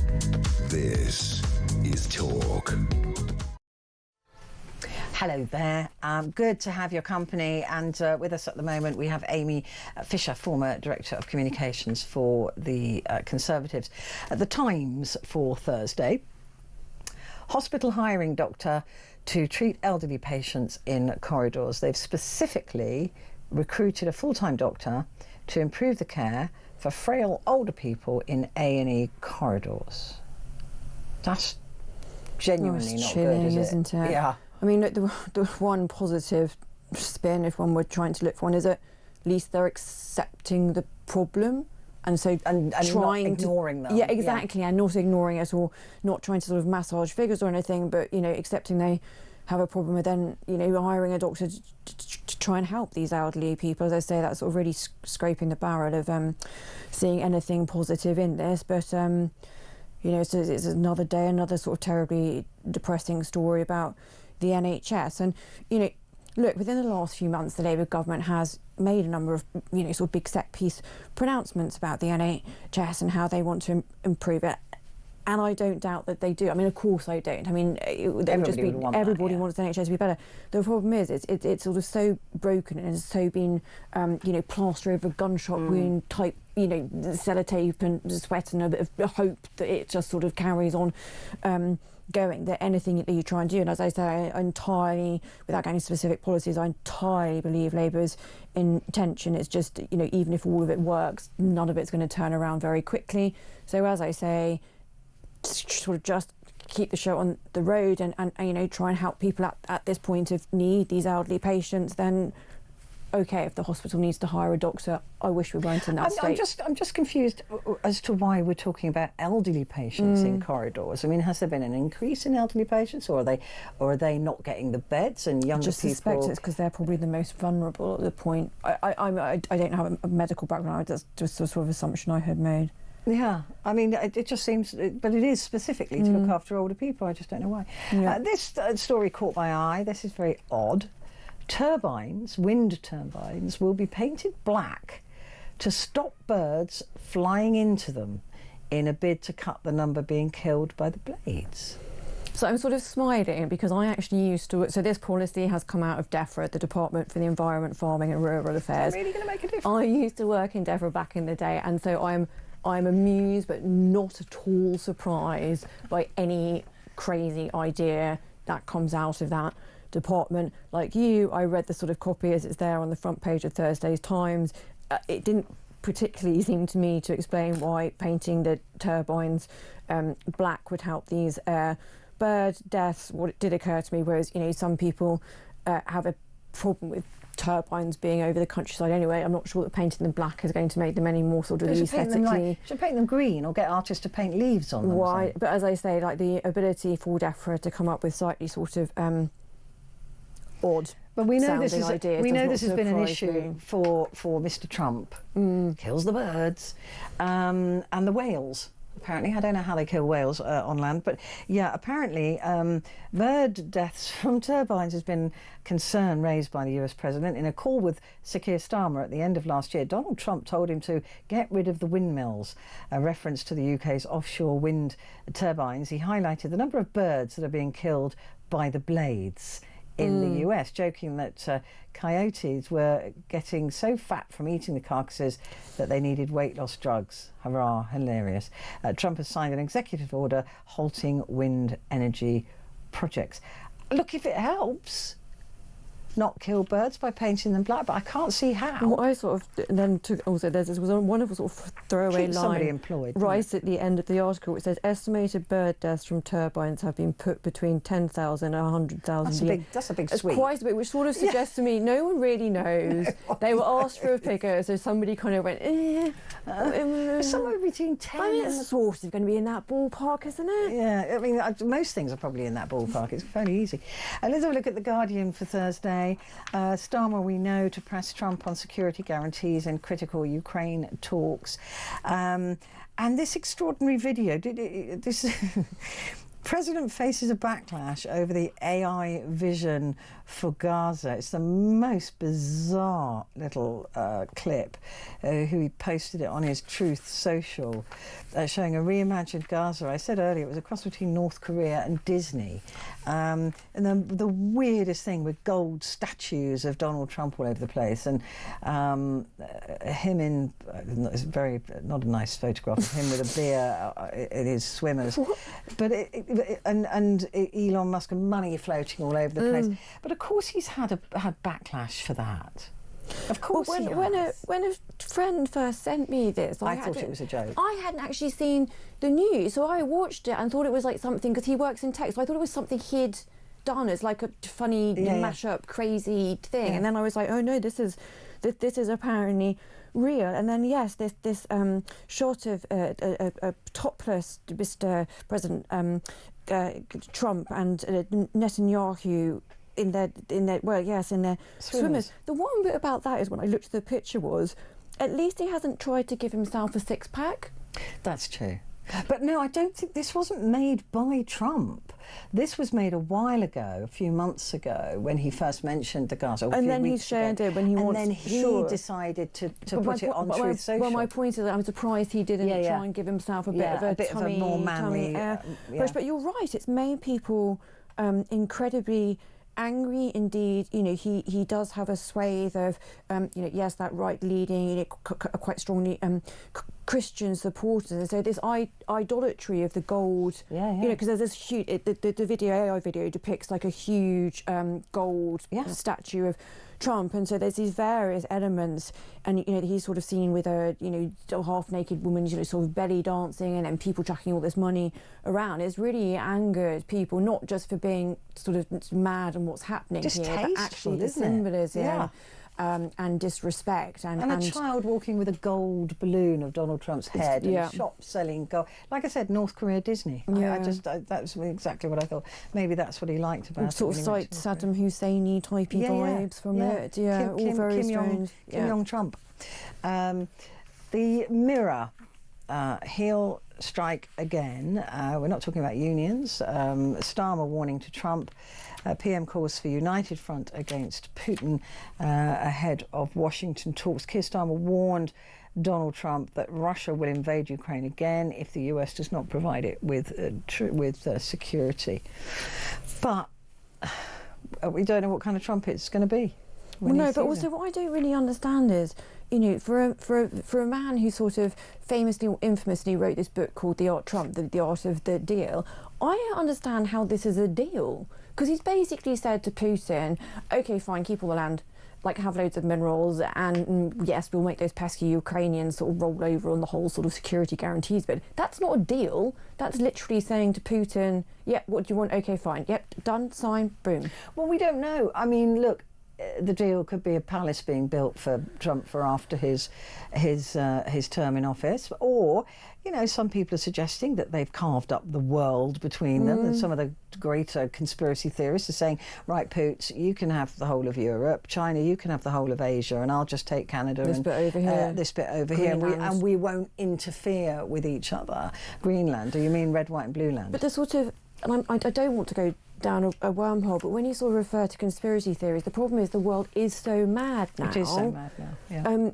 was sort of chatting to a friend who's a comedian the other day, and he said, Amy, it's so difficult to do satire, genuinely in my act. With I videos find it like very that, difficult to how can you do it? Satire, because there's nothing I can do as a sketch, as satire, that isn't actually something coming out of Trump's mouth, which sort of, as I say, he's a sort of professional comedian, and he just says, I find it very difficult to write material these days, because anything I come up with isn't not as funny as going to be as sort of bonkers and incredulous making as things that are happening in the real world.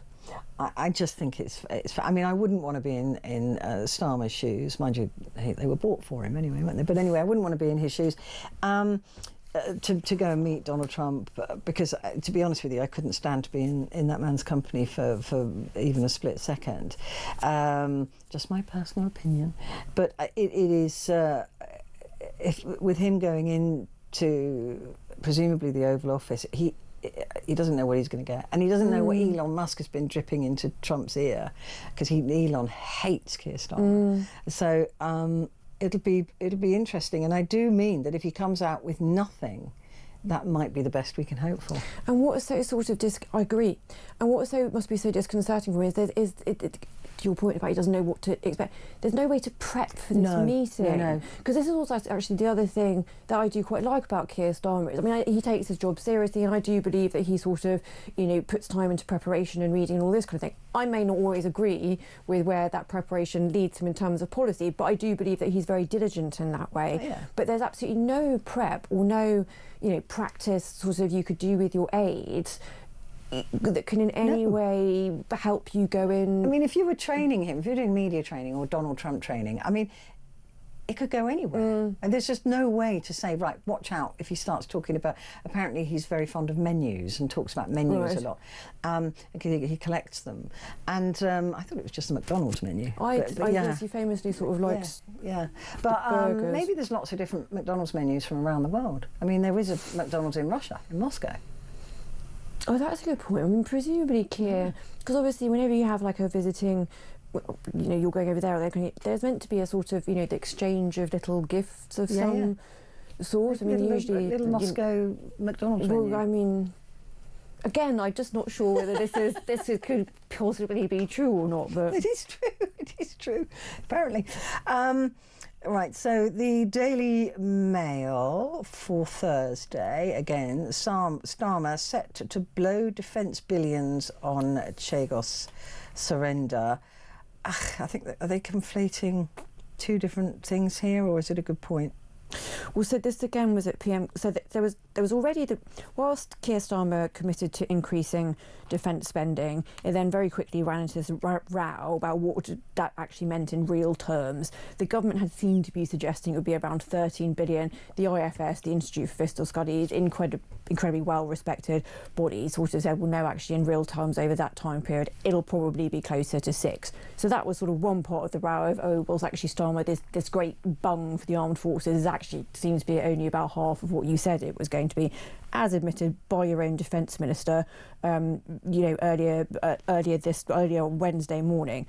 Then, you know, come PMQs, obviously at Wednesday lunchtime, that whole row was still sort of rumbling, confusion about the figures, and then Kemi Badenoch, I mean, she didn't, I think this is for a sort of favourable write-up, because actually in real time Kemi didn't particularly land the sort of blows and didn't particularly make Keir Starmer's life very uncomfortable, but there was a lack of clarity about the Chagos Islands, if they're going to be sort of returned to Mauritius, but Britain needs to still have some kind of military base there, so therefore is leasing a bit of the islands back. Where is that money?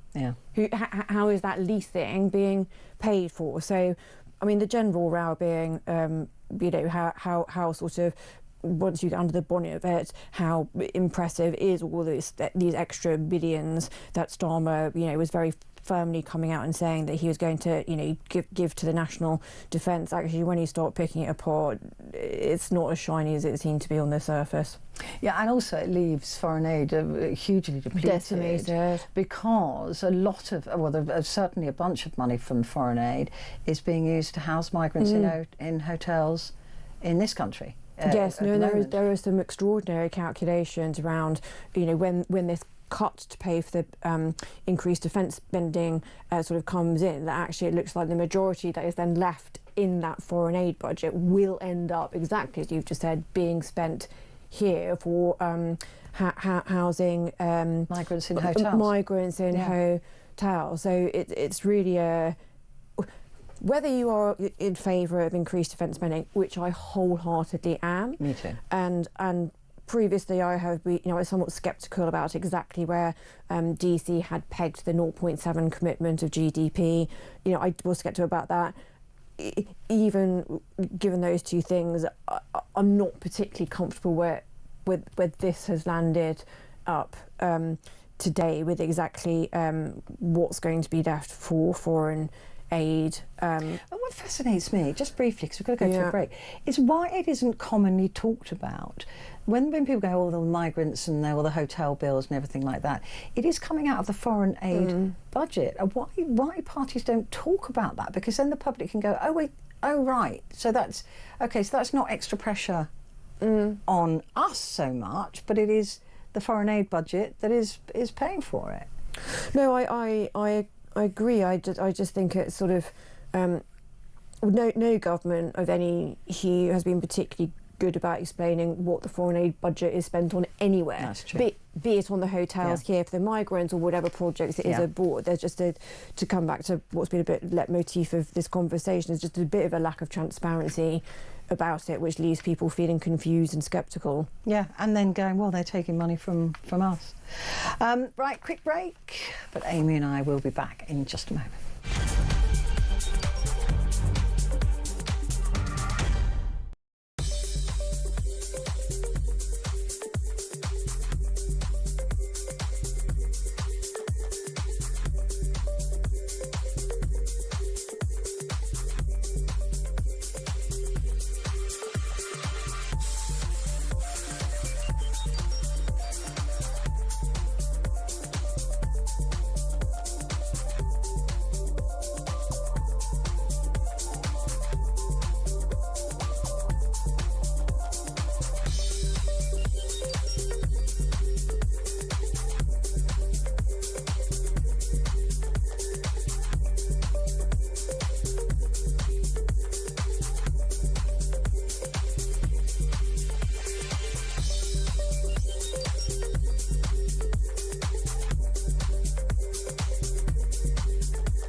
Across the UK. On DAB+. On YouTube. On your mobile. And on your side. This is Talk. Hello there. It's great to have your company. Amy Fisher is in the studio with me until the top of the hour, former Director of Communications at the Conservative Party. The Metro, deal or no deal? Hopes of peace in Ukraine on a knife edge. Zelensky says minerals agreement will quietly fade away unless Trump protects his nation from Russia. So we were talking about the art of the deal. And this will have Trump really excited because he loves saying that he's got this amazing deal. He loves it. So, but of course, Zelensky knows the measure of Trump and he's made it transactional, it seems. We don't know the details. We don't know, because I know that Zelensky said that he wouldn't sign the original deal that was put in front of him because it would put his 10 generations of Ukrainians in hock to America. So I don't know what they've come up with now, but I think Zelensky's going to play hardball with Trump and say, you want my minerals, we need NATO protection. Well, I think he has to for so many reasons, not least without some kind of guarantees what's to stop Russia turning around in another few months or another year or going on another massive land grab. I mean, also, if your country's been at war for the best part of 3 years and you've been leading it, you're not just going to roll over, are you? I mean, this man, Zelensky, has shown incredible personal courage in being able to lead his country in such circumstances. So I just don't think it's within the mettle of the man, the fibre of the man, to then sort of roll over. Exactly. I mean, I just hope. I mean, apparently, I say apparently because we never know. At the moment, there could be another slanging match, but apparently Zelensky's heading there Friday, I think, and he heading over to the States to do this deal with Trump. So, I mean, maybe he'll do a Canada on Trump, because when Trump went to Canada and said, you know, I'm going to slap these tariffs on you unless you give me this, that they'd already agreed with Joe Biden to already give him, and they went, oh, go on then, Mr. Trump. Oh, you twisted my arm. Oh, that's really tough bargaining, that is. And then Trump walked away, and they all just went, idiot. And we did that deal. Well, I just think that, you know, Zelensky's whole approach, just like how he managed to not just completely lose his temper when Trump came out saying that Zelensky was the dictator, you know, that Russia hadn't started this. And I thought Zelensky's response of sort of saying, well, you know, it's disappointing that their president seems to be in a world of disinformation. I mean, I thought that was an extraordinarily calm, statesman-like, certainly no sense of, you know, acting in haste, repenting at leisure. But how many times would he have said that phrase to himself in the mirror? Because what his reaction must have been when he saw what Trump had said about him, I mean, you know, it must have been absolutely thermonuclear. Yeah, because it was also pathetic as well. So, well, you know, Trump going, well, we had elections during the Second World War. I don't see why he can't. Yeah, well, you weren't being bombed. And also, and then he went, Who did he say? Oh, I know who. I can't really say it because he's one of ours. But he was doing an interview. Somebody was doing an interview with a British, well-known presenter, and this American said, well, I mean, you had elections during the Second World War and it wasn't challenged. I was really annoyed because we didn't. No, we didn't. 6 years, there was no election. Yeah. You know, that was it. That doesn't happen. It's just suspended, and that's why it's been suspended. And to say that he's an unelected dictator, which is rich, coming from Poots, you know, is it quite extraordinary? And then, but then not to have that challenged. But, you know, well, you had elections. We could have had elections. Like, no, hang on a minute, we didn't. You know, we couldn't, because you couldn't send people out onto the street to go to polling booths because they would be bombed. Or you've got a million soldiers. Occupied, or people that are, you know, in the occupied bits of the country. What are you going to do? Like, essentially, the state disenfranchised them because the whole thing was... There's 12 million Ukrainians displaced. Yeah. You know, I mean, how can you have... And anyway, it really annoyed me, just like saying. So anyway, we'll see what the deal is. Oh, this is interesting, though. When I saw this advert, I thought, oh, no, not again, not these old TV shows. Bergerac. Do you remember Bergerac? Sort of vaguely. They're bringing a new one. There's a new Bergerac. Do we need a new Bergerac? Well, I do remember it being... Was quite the 8. Was it on a sort of Sunday evening? Yeah, is that sort of thing? Like 9 o'clock on Sunday. Was it set in? It was set in Jersey, obviously. Yes, that's what yes. that is, yeah. I do remember it we're being very we're getting a new Bergerac. Well, I mean, it's all sort of going to hinge on who plays Bergerac. Who plays Bergerac, and so was it John Nettles? Was it John Nettles who played? I think it was. The name is very familiar. That just plucked. How Where did I remember that? from? That's amazing. I don't even know how I remembered that. Yeah, so we'll see. They might make it too cool for school. Yeah, or too sort of wokey. Yeah. Do you know what I mean? That's a danger when they sort of remake things that people have quite set. It never bodes well. No, I can't think of a single remake really that has been better than the original. They first remade Doctor Who with Peter Capaldi. Do I mean that was good? Oh, he was good. Yeah, and then I can't remember. They've had a couple of others since then, but yeah, that worked as a remake, I think. Yeah, I don't know. I just doubt it'll ever be. I mean, not that I remember fondly Bergerac, but I do remember it. Right, the Daily Express. Claudia cops to search hidden loft. Detectives plan to re-enter missing Claudia Lawrence's home after it emerged that a hidden loft above her bedroom may never have been physically searched. I seem to remember, this piques my memory as well, about another case where a body was up in the loft and they'd been in and out of the house several times and not found it, and then eventually they did find it. I mean...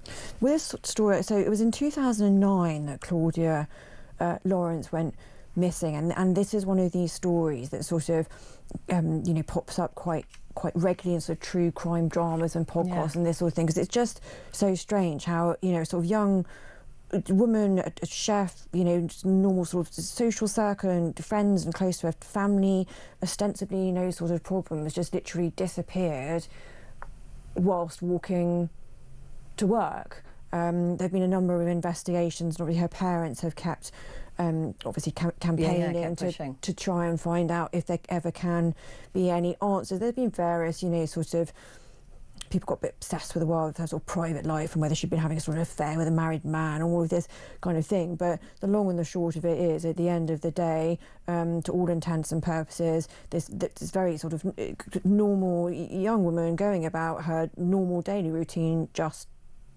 didn't turn up to work and hasn't been seen.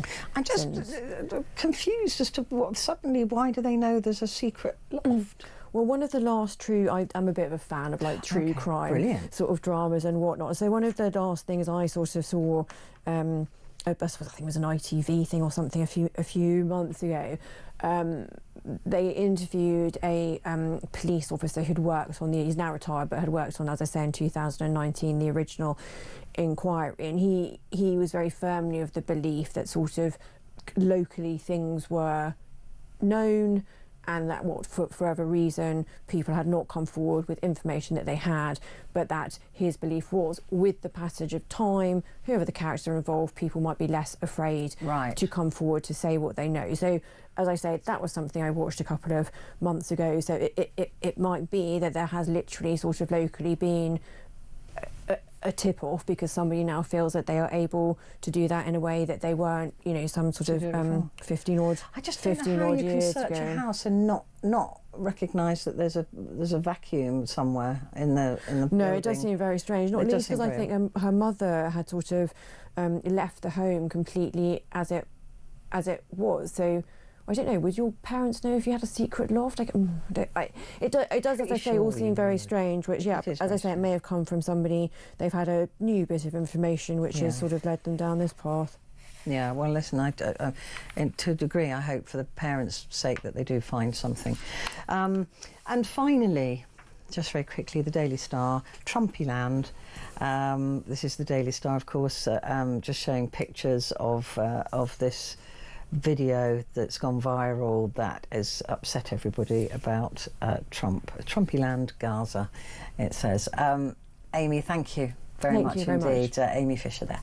Right, coming up, the Labour Party. I know, Labour government, right? But the Labour Party is 125 years old. How has it changed? Have you changed what you think of Labour? And are you a bit disappointed that you didn't? I want to know what you thought you were going to get from a Labour government, what you think a Labour government means. What does it actually mean? What were you expecting? What were you hoping for? And what do you believe now? And do you think that Labour, as it is, as a party, as a government now, should go more back to its roots? I don't know if we could cope with that in the modern day. I don't know. So I'm going to have to leave it up to you. 0344 499 1000. Give me a call.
Across the UK, on DAB+,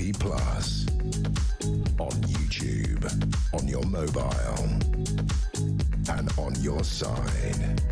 This is Talk.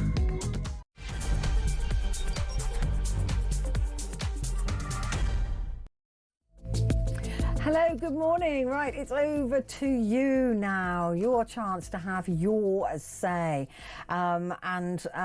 Today is the birthday of the Labour Party, which they've kept pretty quiet. I don't know why. Maybe it's because they don't know who they are anymore. I'm not sure any of us know who they are anymore. The world was such a different place 125 years ago. All right, and look, Labour's done some really good stuff. There's no denying that, even though I've not voted for them. But there's no denying that they've done some really good stuff. The National Health Service, for example, will rightly go down as Labour's greatest achievement. That was spearheaded by Nye Bevan, who was at the time the Health Secretary. There's other things that they've done. The period with under Wilson and Callaghan were marked a great deal of change then. The socialist agenda, the permanent ending of the death penalty, which many people I know these days don't entirely agree with, but I do. Decriminalisation of homosexuality.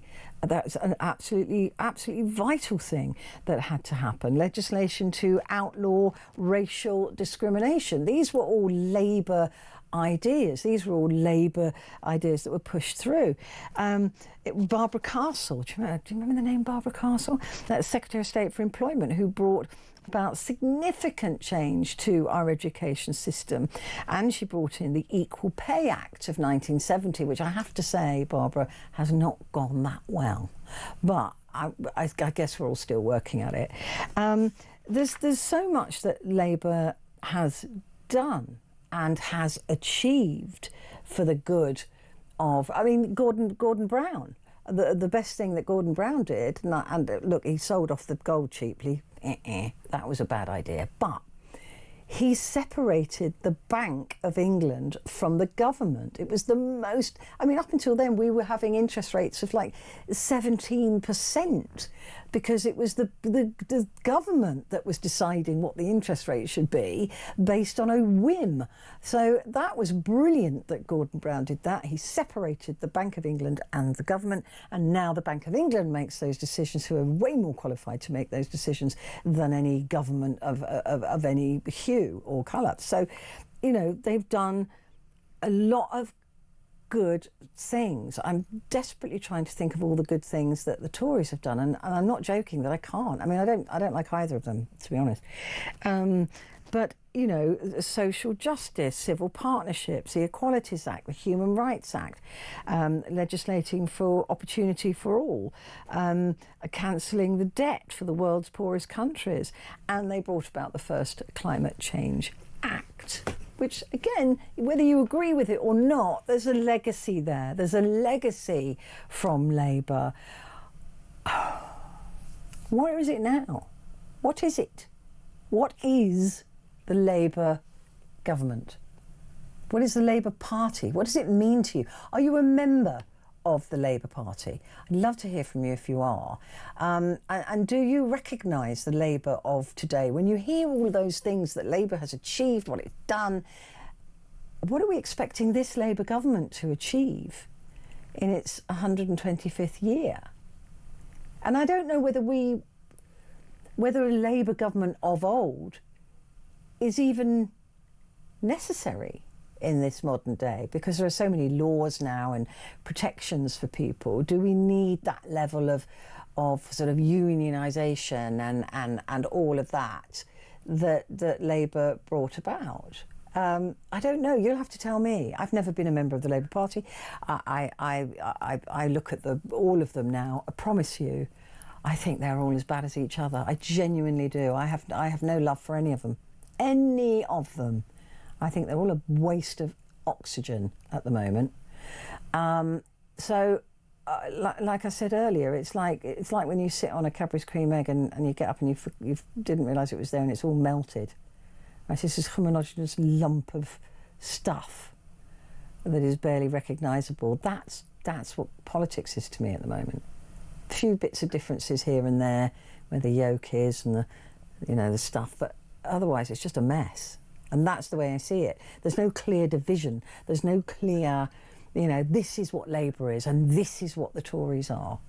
And then you've got Reform in the middle, who's stirring things up because both sides now are trying to borrow a little bit of Reform, a little bit here and a little bit there, to try and stop Reform. But on the other hand, it's just making a mess of all of them, right? So where are the differences in politics? Give me a shout. 0344 499 1000. You can message me as well. Put the word talk and then your message to 87222. Let's go straight to the phones now. And Chloe is in Mid Glamorgan. Good morning, Chloe. Good morning. Good morning. Hi, how you doing? I'm good. How are you? Absolutely fabulous. I just wanted to let you know that I used to be a member. I used to pay for Labour. Did you? Yeah, monthly. Right. I used to go out on all their when they used to go to do the bits here and there. I used to go with them canvassing. That's the word, canvassing. Wow. So you were hard and fast Labour. I mean, up in Scotland, you would Bristol. be. Ah. Sorry, okay. I was in Portishead in Bristol. Right. But I've moved, and I've moved to the valleys in Wales. In Wales, of course, yeah, not Scotland. So listen, tell me what, I mean, there's a Labour government in charge in Wales, right? Yeah, they always have been, yes. Yeah, and very, very Labour. I think Monmouth is probably one of the only counties that is Tory. But why are you disappointed with it now? Why are you no longer a member? Because they've just let us down. They decided to put the 20 mile per hour zone in. That's annoyed a lot of people. But they railed back on that, haven't they? Changed that back? Not round here. Oh. We've seen nothing. And also, if they did that, they've paid a lot of money to go forward into it, do that, to put all the signs back, Yeah, and now they're going millions. to take it back. Yeah, millions on the Yeah. road signs. Yeah. Is that it, though? Is that the only reason? Because, I mean, look, in Wales, it's well known, right, that the Labour government there has not done the best thing with the NHS. Sorry, to be honest. Go on, sorry? That Labour in Wales has not done the best with the NHS there, with healthcare and things like that. Actually, they're pretty good. Oh, okay. I mean, I know you get free prescriptions, but I understood that the No, whole... I mean, they are pretty good, because I've had a few incidents with them where I've almost... I've topped myself almost, tried to, and they've been here within, 5 minutes. Oh, that's pretty good. So is it just the And 20 miles an hour that you've... They've checked me. I don't know what you have, that's but they get served more than you. What's that? So my husband was just saying something that I needed to remember for this. He's wrote it down. So, what's that? In the hospital told you that they serve the prestige more than they serve you. Oh, apparently, yeah. They one of the staff members in the hospital while I was in there said, by the way, they serve the refugees faster than they serve you. And Well, I think they do it by medical need, don't they? Rather than just go. If your head was hanging off and a refugee had a broken finger, I think they might just put you. Yeah, but it's changed a little bit. But what I would say is, do you know what? I think they should just bring Jeremy Corbyn back in. Bring back Corbyn, did you say? I wanted to say Jeremy Corbyn. You like Jeremy Corbyn? I love Jeremy Corbyn. Wowza! I don't think I've ever heard anybody say that sentence. I literally do, because he actually changed everything. He changed everything for us.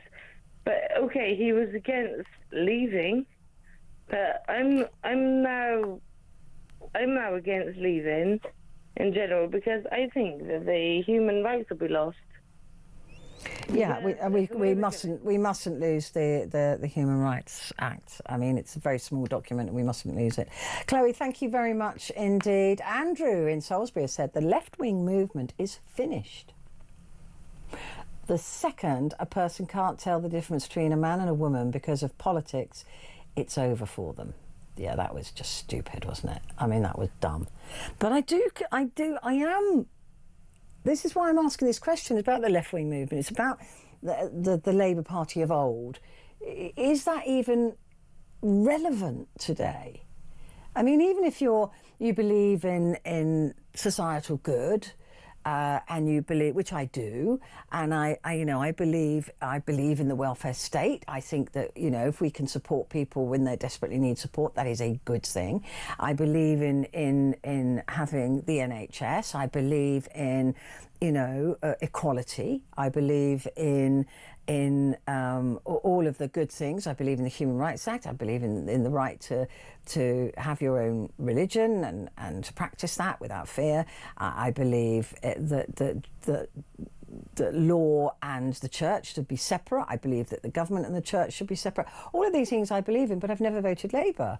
And I think that is potentially because I don't know what they stand for. I don't know what they are. I don't know if they're just the opposite to Tories.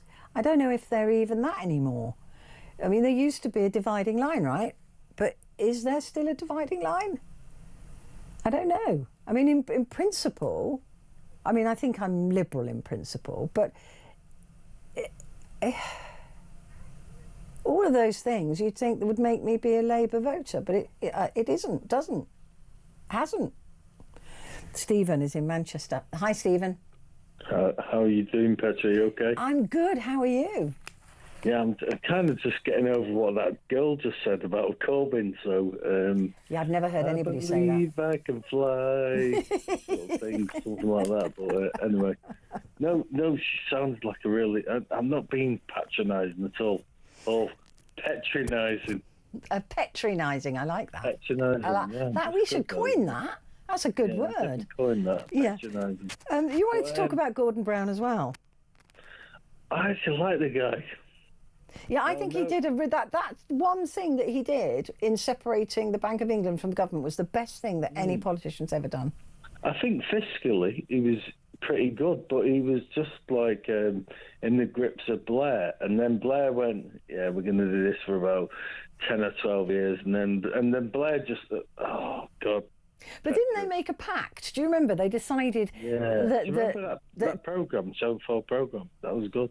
Yeah, because Tony Blair said, "Yeah, I'll step down after a couple of years." Or something like that, wasn't it? Yeah. Right. I'll step down after a couple of years, but then he went, "I just want a few more." Yeah, I'm just going to take over, and then all of a sudden it went on for decades after that, because I think the thing about Gordon Brown was, I think he's a thorough. And listen, he had that tragedy with his daughter when she died. I think he was kind of a thoroughly decent bloke, which is easy for me to say this at this time of night, but I think he was a decent bloke. But I think Blair just went, right, it's all over to you.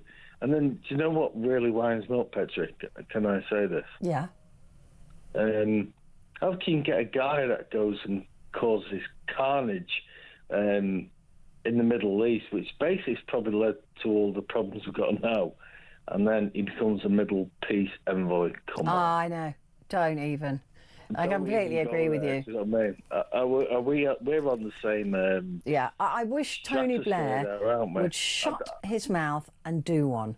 That's what I wish. I would say, because I'm allowed to say this, because I'm probably not if you're going to swear. I wish he would shut the up. Yeah. Sort of thing. Do you know what I mean? Like, I do. I just shut your mouth. You've had your chance. Shush it now, and go away. We don't want to hear about you. Get lost, you're too old. No one listens to techno. I think that's like Eminem. Is that right? Is that cool? That's very cool of you, yeah. You're quoting Eminem on my show. So, anyway, how are you, by the way? I'm very well, thank you. Because you're always phoning people up, talking to them, stuff like that. I phoned you up a couple of times, talked to you. You're an amazing lady. But how are you, by the way? Oh, it's very kind of you to ask. By the way, Claire Pearce, I love her. Claire? The Scottish girl that... Oh, Muldoon. Muldoon. Oh, Muldoon, sorry. Yeah, we all love a bit of Muldoon. All right. So how are you anyway? So how are you? Because always you're like, listen to us like go on, you go, right, Stephen from Manchester, and then...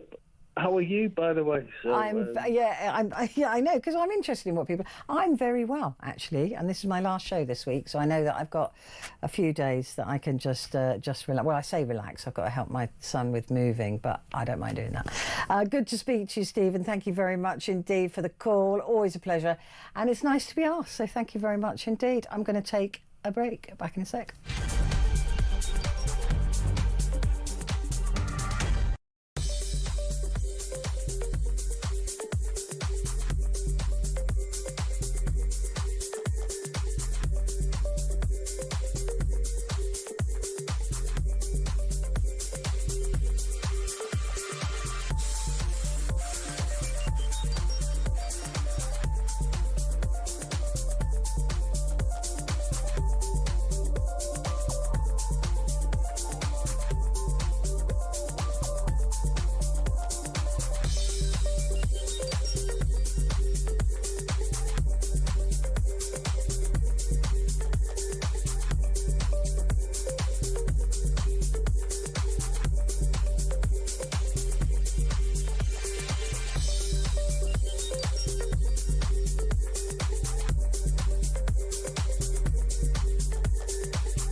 across the UK, on DAB+,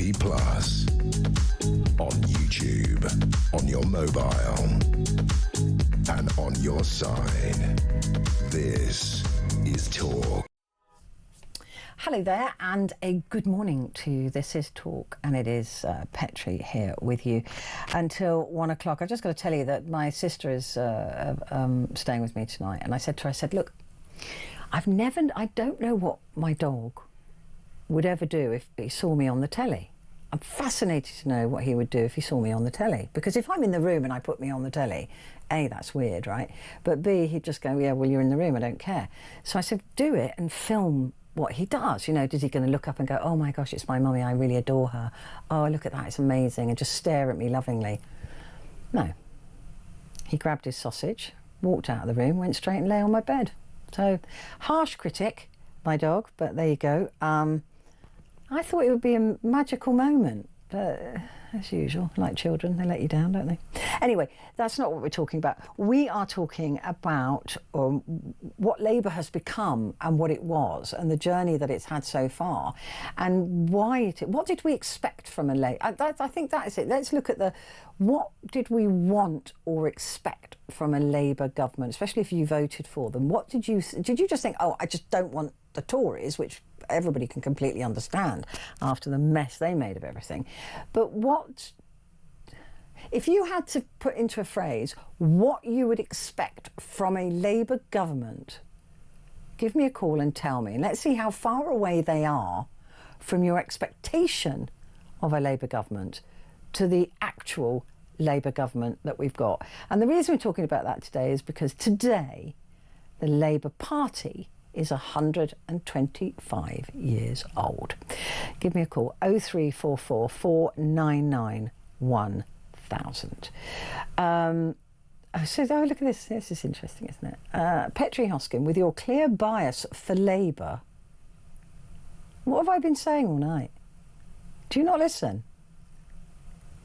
I despair. Never voted Labour in my life.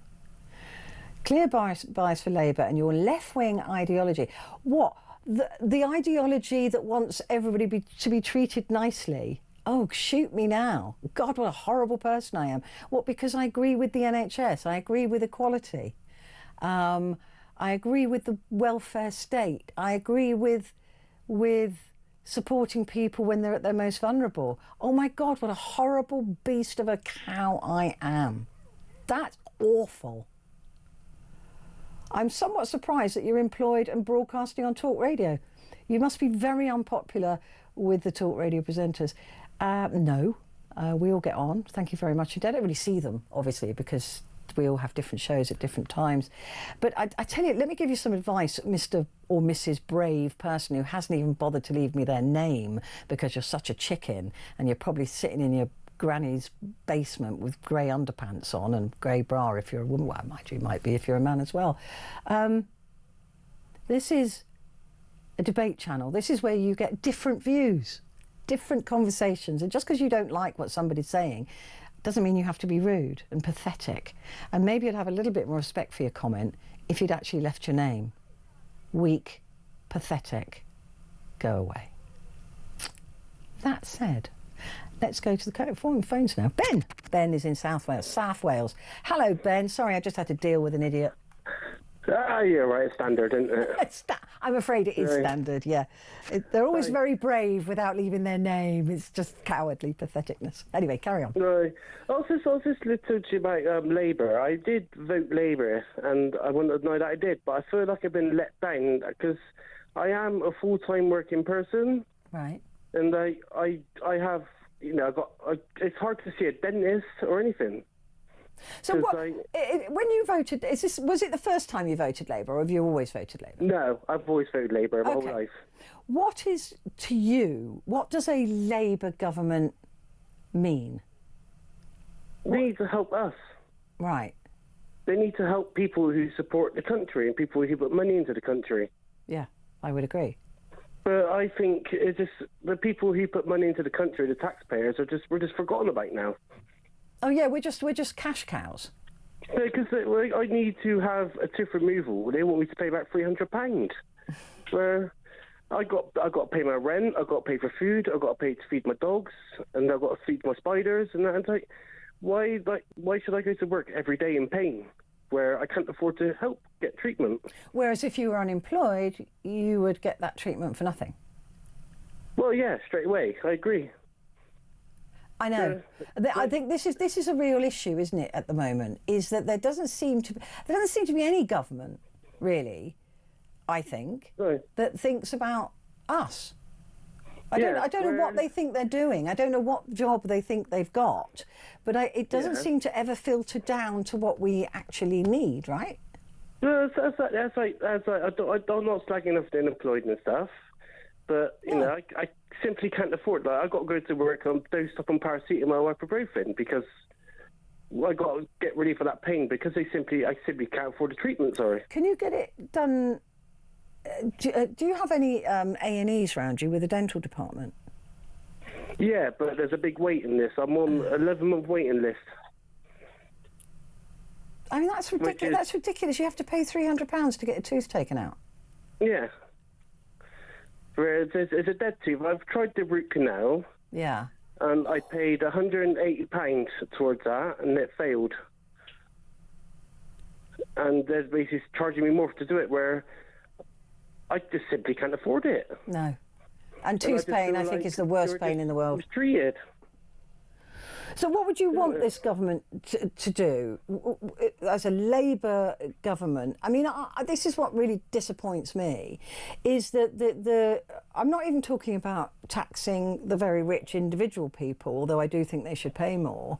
Yeah, I'm talking about the companies, the mega billion-pound profit-making companies should be paying more. Just help the standard people. Yeah. You know, just help people who's just trying to get by. So if who will you vote for next time, do you think? That's quite a difficult question, to be honest, because I was thinking reform, but Elon Musk has donated I don't know if it's true, but apparently £100,000 or something. It was 100. I think he wanted to donate 100 million, but he wasn't allowed to. I think it was 100 million. Maybe it was 100,000. Yeah, but the thing about that, I've been reading a lot of media, so I don't know if it's true. So obviously it's media, isn't it? But apparently, Donald Trump's not running America. Elon Musk is actually running America. Well, it seems like he is. Yeah, it was 100 million. Yeah, but. Yeah, well, we don't need that sort of interference from the likes of Elon Musk, thank you very much, and throwing salutes he did. I don't like it myself, to be honest. No. But I think, it may offend a lot of people, but personally, I think we're better with. I got a lot better treatment with the Tory government. I mean, if that is what your experience is, then that's fine. So you think that you would give up your Labour voting and vote Tory next time? Yeah, because when Tories had it, I could phone up my dentist and he'd do it for £80-90. But since Labour had it, it's just gone sky high. Because there aren't enough dentists as well, are there? I feel so sorry. I feel so sorry for you, Ben, because toothache is the worst. You can't even get away from it, can you? It's just there constantly. But I just feel like now after Labour taking over, there's just no help. I feel like Labour is supposed to be like the working class, isn't they, for help working people? That's what it was always intended to do. Yeah. I feel like it's more of an attack on the working people. Yeah, because the principles, like I said, I don't know why I've never voted Labour, because the principles of it, society, I mean, I'm just being berated there for being a nice person, they can go do one. But I don't want people to suffer. I don't want you to suffer. I think you should be able to get that treatment. Why is that? Why does that make me a bad person? I don't understand that. But the welfare state is good. Making it a bad person because you're speaking the truth. Yeah. It's like, why? I wake up at 6 in the morning. I'm in pain. I take 2 ibuprofens. I take 2 paracetamols, and you've got to be really careful. To get over it. But I got to do what I got to do to pay my bills. I know. And I just wish there was something. I just, And even if you went into A&E screaming in pain, they wouldn't be able to treat you at the dentist? No, they went. They said to me, I've got to wait about 8 hours, where... That might be worth it, you know. I just can't, because I'd rather go out there and make money on my job, because they're short on delivery drivers and stuff, and any hour they offer me, I'll take. Yeah, no, I get that. And to me, like, wasting time is losing money, isn't it? Yeah, you're absolutely right. If you're not working, you're not earning. If I say I took on like an extra 6-hour shift, and I got that 6 hours of £12, God knows what, an hour, I could treat myself to that, so like I could take my wife out to dinner to the Brewsters or something. Oh, bless your heart. Well, listen, I hope you get that treatment. It's the most miserable pain, and I really feel for you, Ben. I honestly do. It's horrible, horrible, horrible pain. So Ben's there saying he's been let down by Labour. He doesn't feel it's there for him, and is likely next time to vote Tory. He's been a lifelong Labour voter, but he feels let down. Has Labour gone so far away from its original roots, if you'll excuse the obviously tooth connection there, that it is no longer recognisable? Give me a call, 0344 499 1000.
Across the UK, on DAB+, on YouTube, on your mobile, and on your side.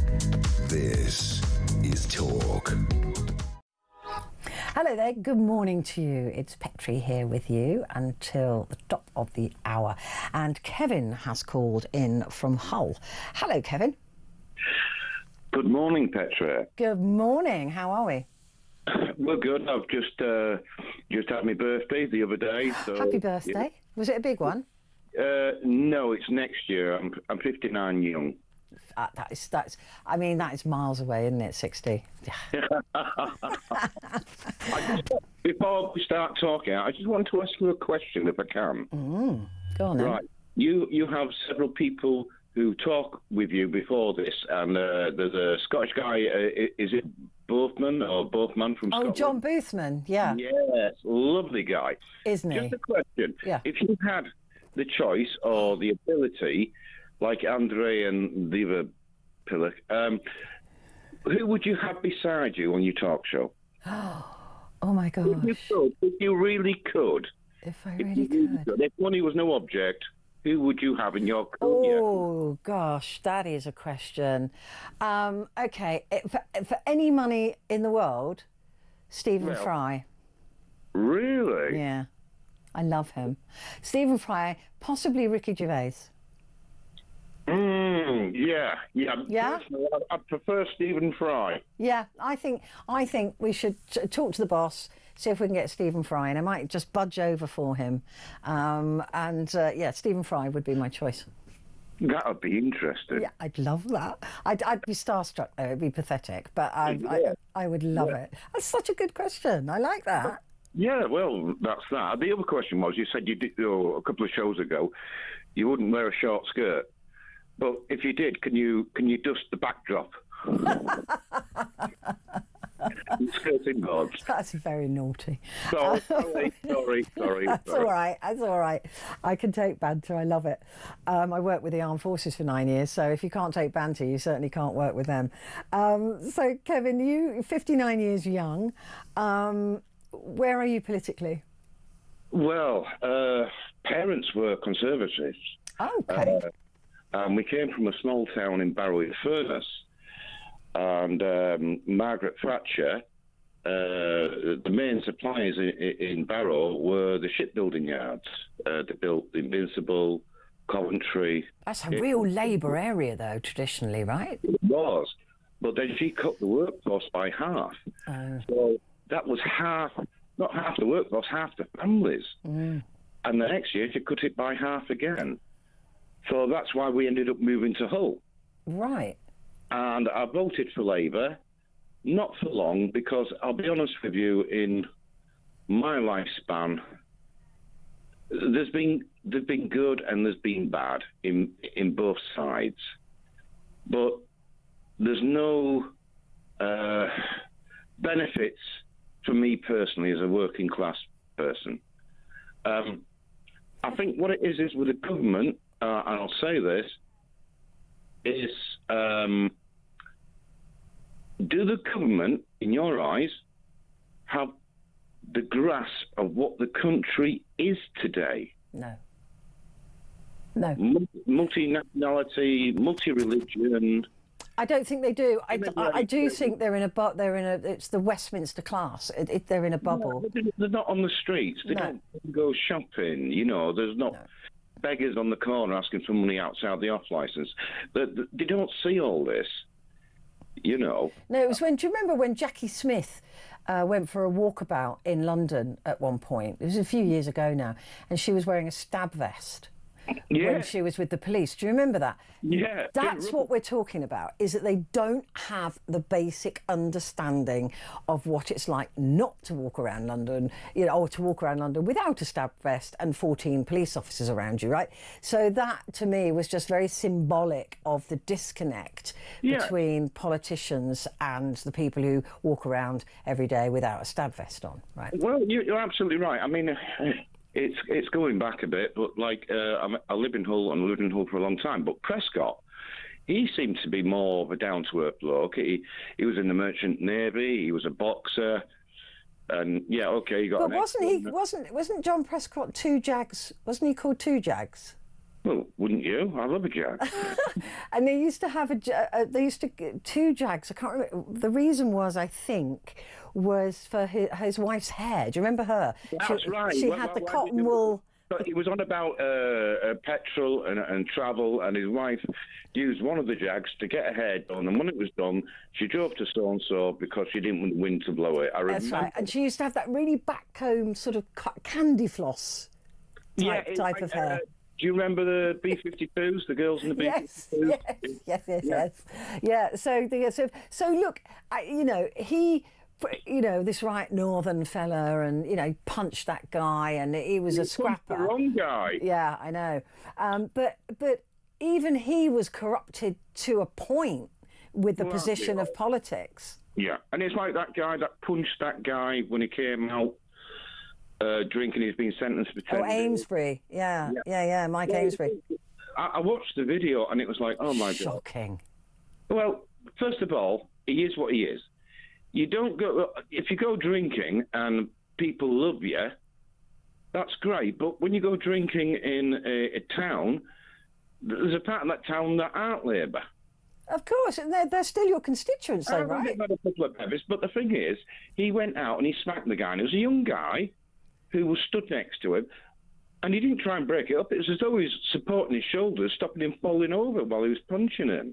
But then he went to the ground and he went to punch him again. Well, what's the old saying? What a When a thug. man's down, you don't kick him. You know, let him get up, and if he's changed his mind, fine. I just think they become wrapped in cotton wool. And like I said, even John Prescott, you get. I mean, look at Rachel Reeves with is it Dorneywood she's living? You know, these grace and favour flats that were designed, you know, people of great wealth and lords and ladies have lived in, and all these. I just think, you're ruined by it. You might come in as Labour and be right. I'm right, working class me, and then you start suddenly enjoying these great big mansions at the weekend. It's going to turn your head, right? And I think that's what happens. Well, I've never been in that life, so, you know, I totally agree with you. But I think the thing is, at the end of the day, even like, I've been quite interested in Farage, but Farage has said he could get them there, but he is not a leader. So then what happens? And we also don't know what those policies are on, or would be on tax, or all we know is, we're going to get rid of the immigrants, but that isn't everything, right? It's not the most important thing. It is an important thing, especially illegal migration. But he touched on a nerve the other two parties wouldn't touch on. That's true.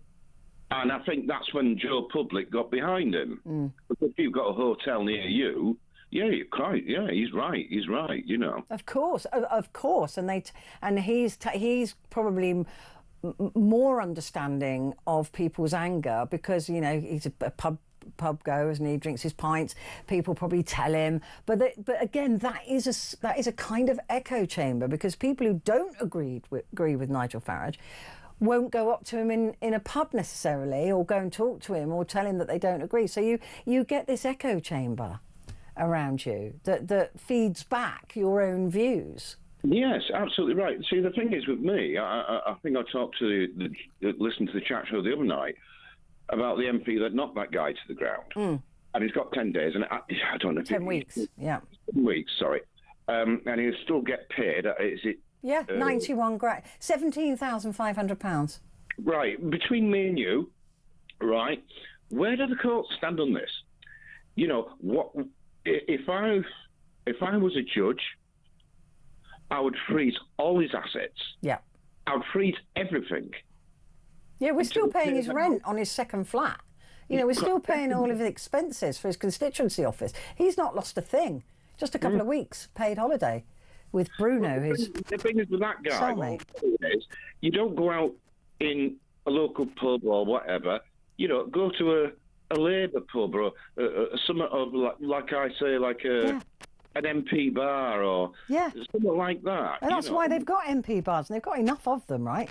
So, I didn't know that. I didn't know that. Yeah.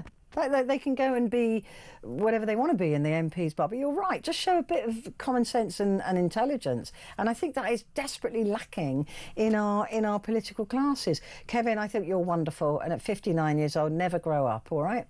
Okay, my love. Thank you. Never grow up. It would be a complete waste. Right, do you want to find out how you can win £25,000? I'd quite like it, but I can't enter the competition. Mike Graham has the details. Time's running out to get involved in our 25 grand competition. Here at Talk, we're giving you the chance to win this life-changing amount of money for 2025. So what do you need to do to get involved? All you have to do is text the word prize to 83338, or you can enter by post. It's as simple as that. But time is running out. Once again, to get involved, just text the word prize to 83338, or you can enter by post.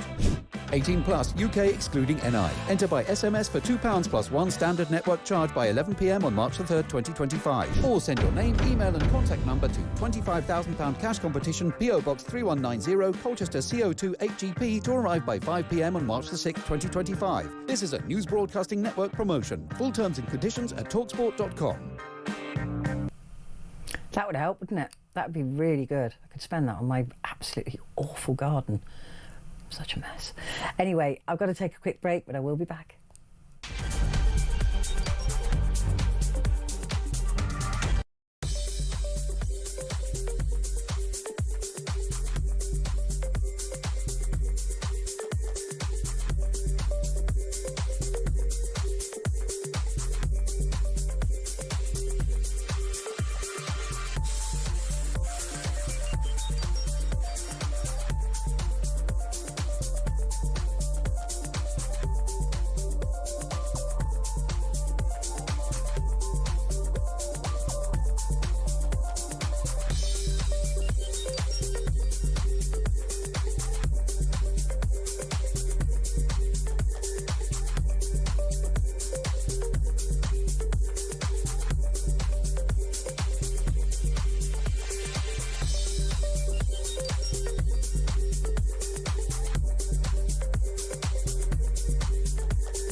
Across the UK.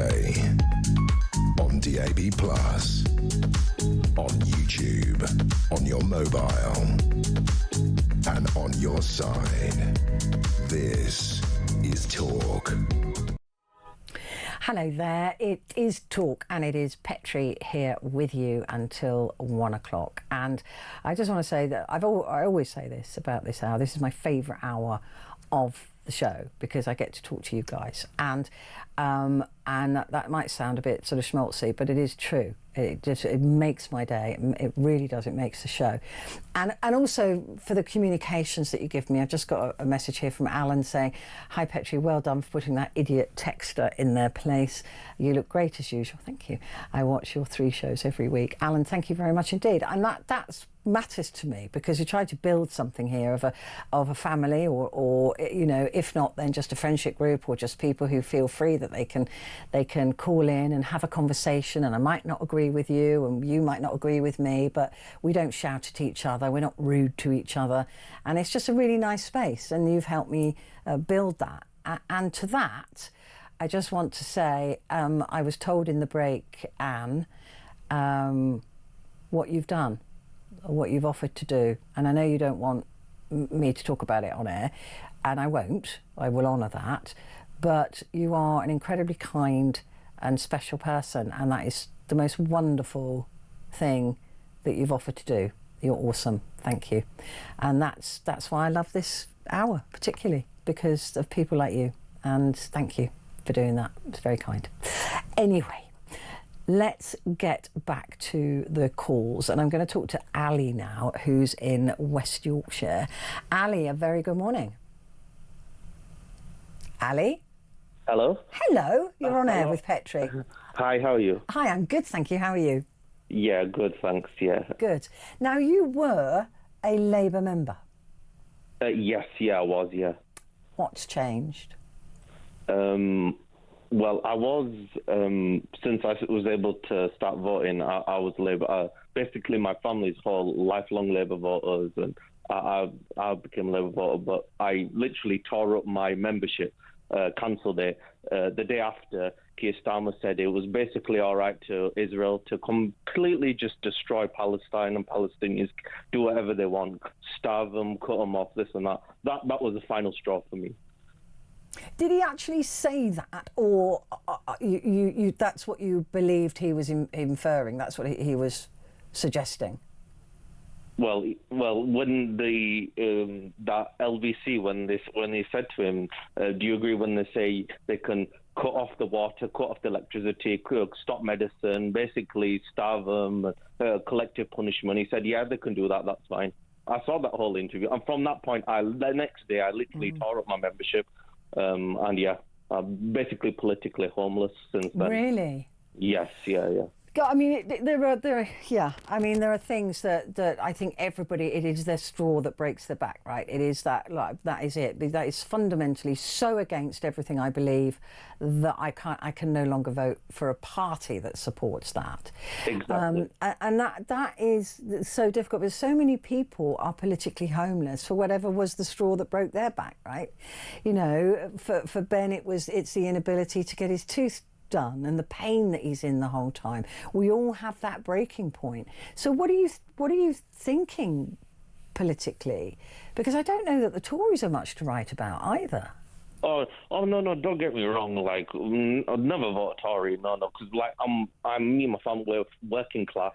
You know, British, Asian. I would never ever vote for Tories. I mean, they're physically people like myself, so I won't vote for them. But we're obviously lifelong Labour fan. I'm a left-wing Liberal person, so I would never vote for them. But yeah, basically, just from that moment on, I just turned my back on Labour. I have to say that politically, I'm pretty homeless, but I would never ever not vote. Because people have died for that, right? Okay, yeah. And even if I went in there and spoilt my ballot, you know my Sorry, I was just going to say, even if I went in and spoilt the ballot, that is counted. I don't spoil the ballot, but my whole view on the world is fairly liberal, right? I think small government, support people who need support. Everybody else get on with it, and have your best life.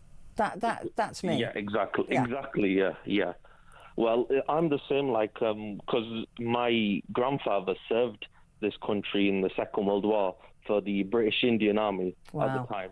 And so my family, they've always instilled in me that you never ever not vote. Yeah. You know what I mean? That's what my grandfather served for. So don't ever not vote and this and that. But, you know, we're left-wing liberal people and, you know, proud to be British. But we support Palestine. Do you know what I mean? And we don't just... And the fact that a lot of these Israel lobby groups basically fund all the politicians and control them, that's the main issue as well. That's why they don't support what we want them to support, really. What do you make, Ali? Did you see that video today that Trump put out?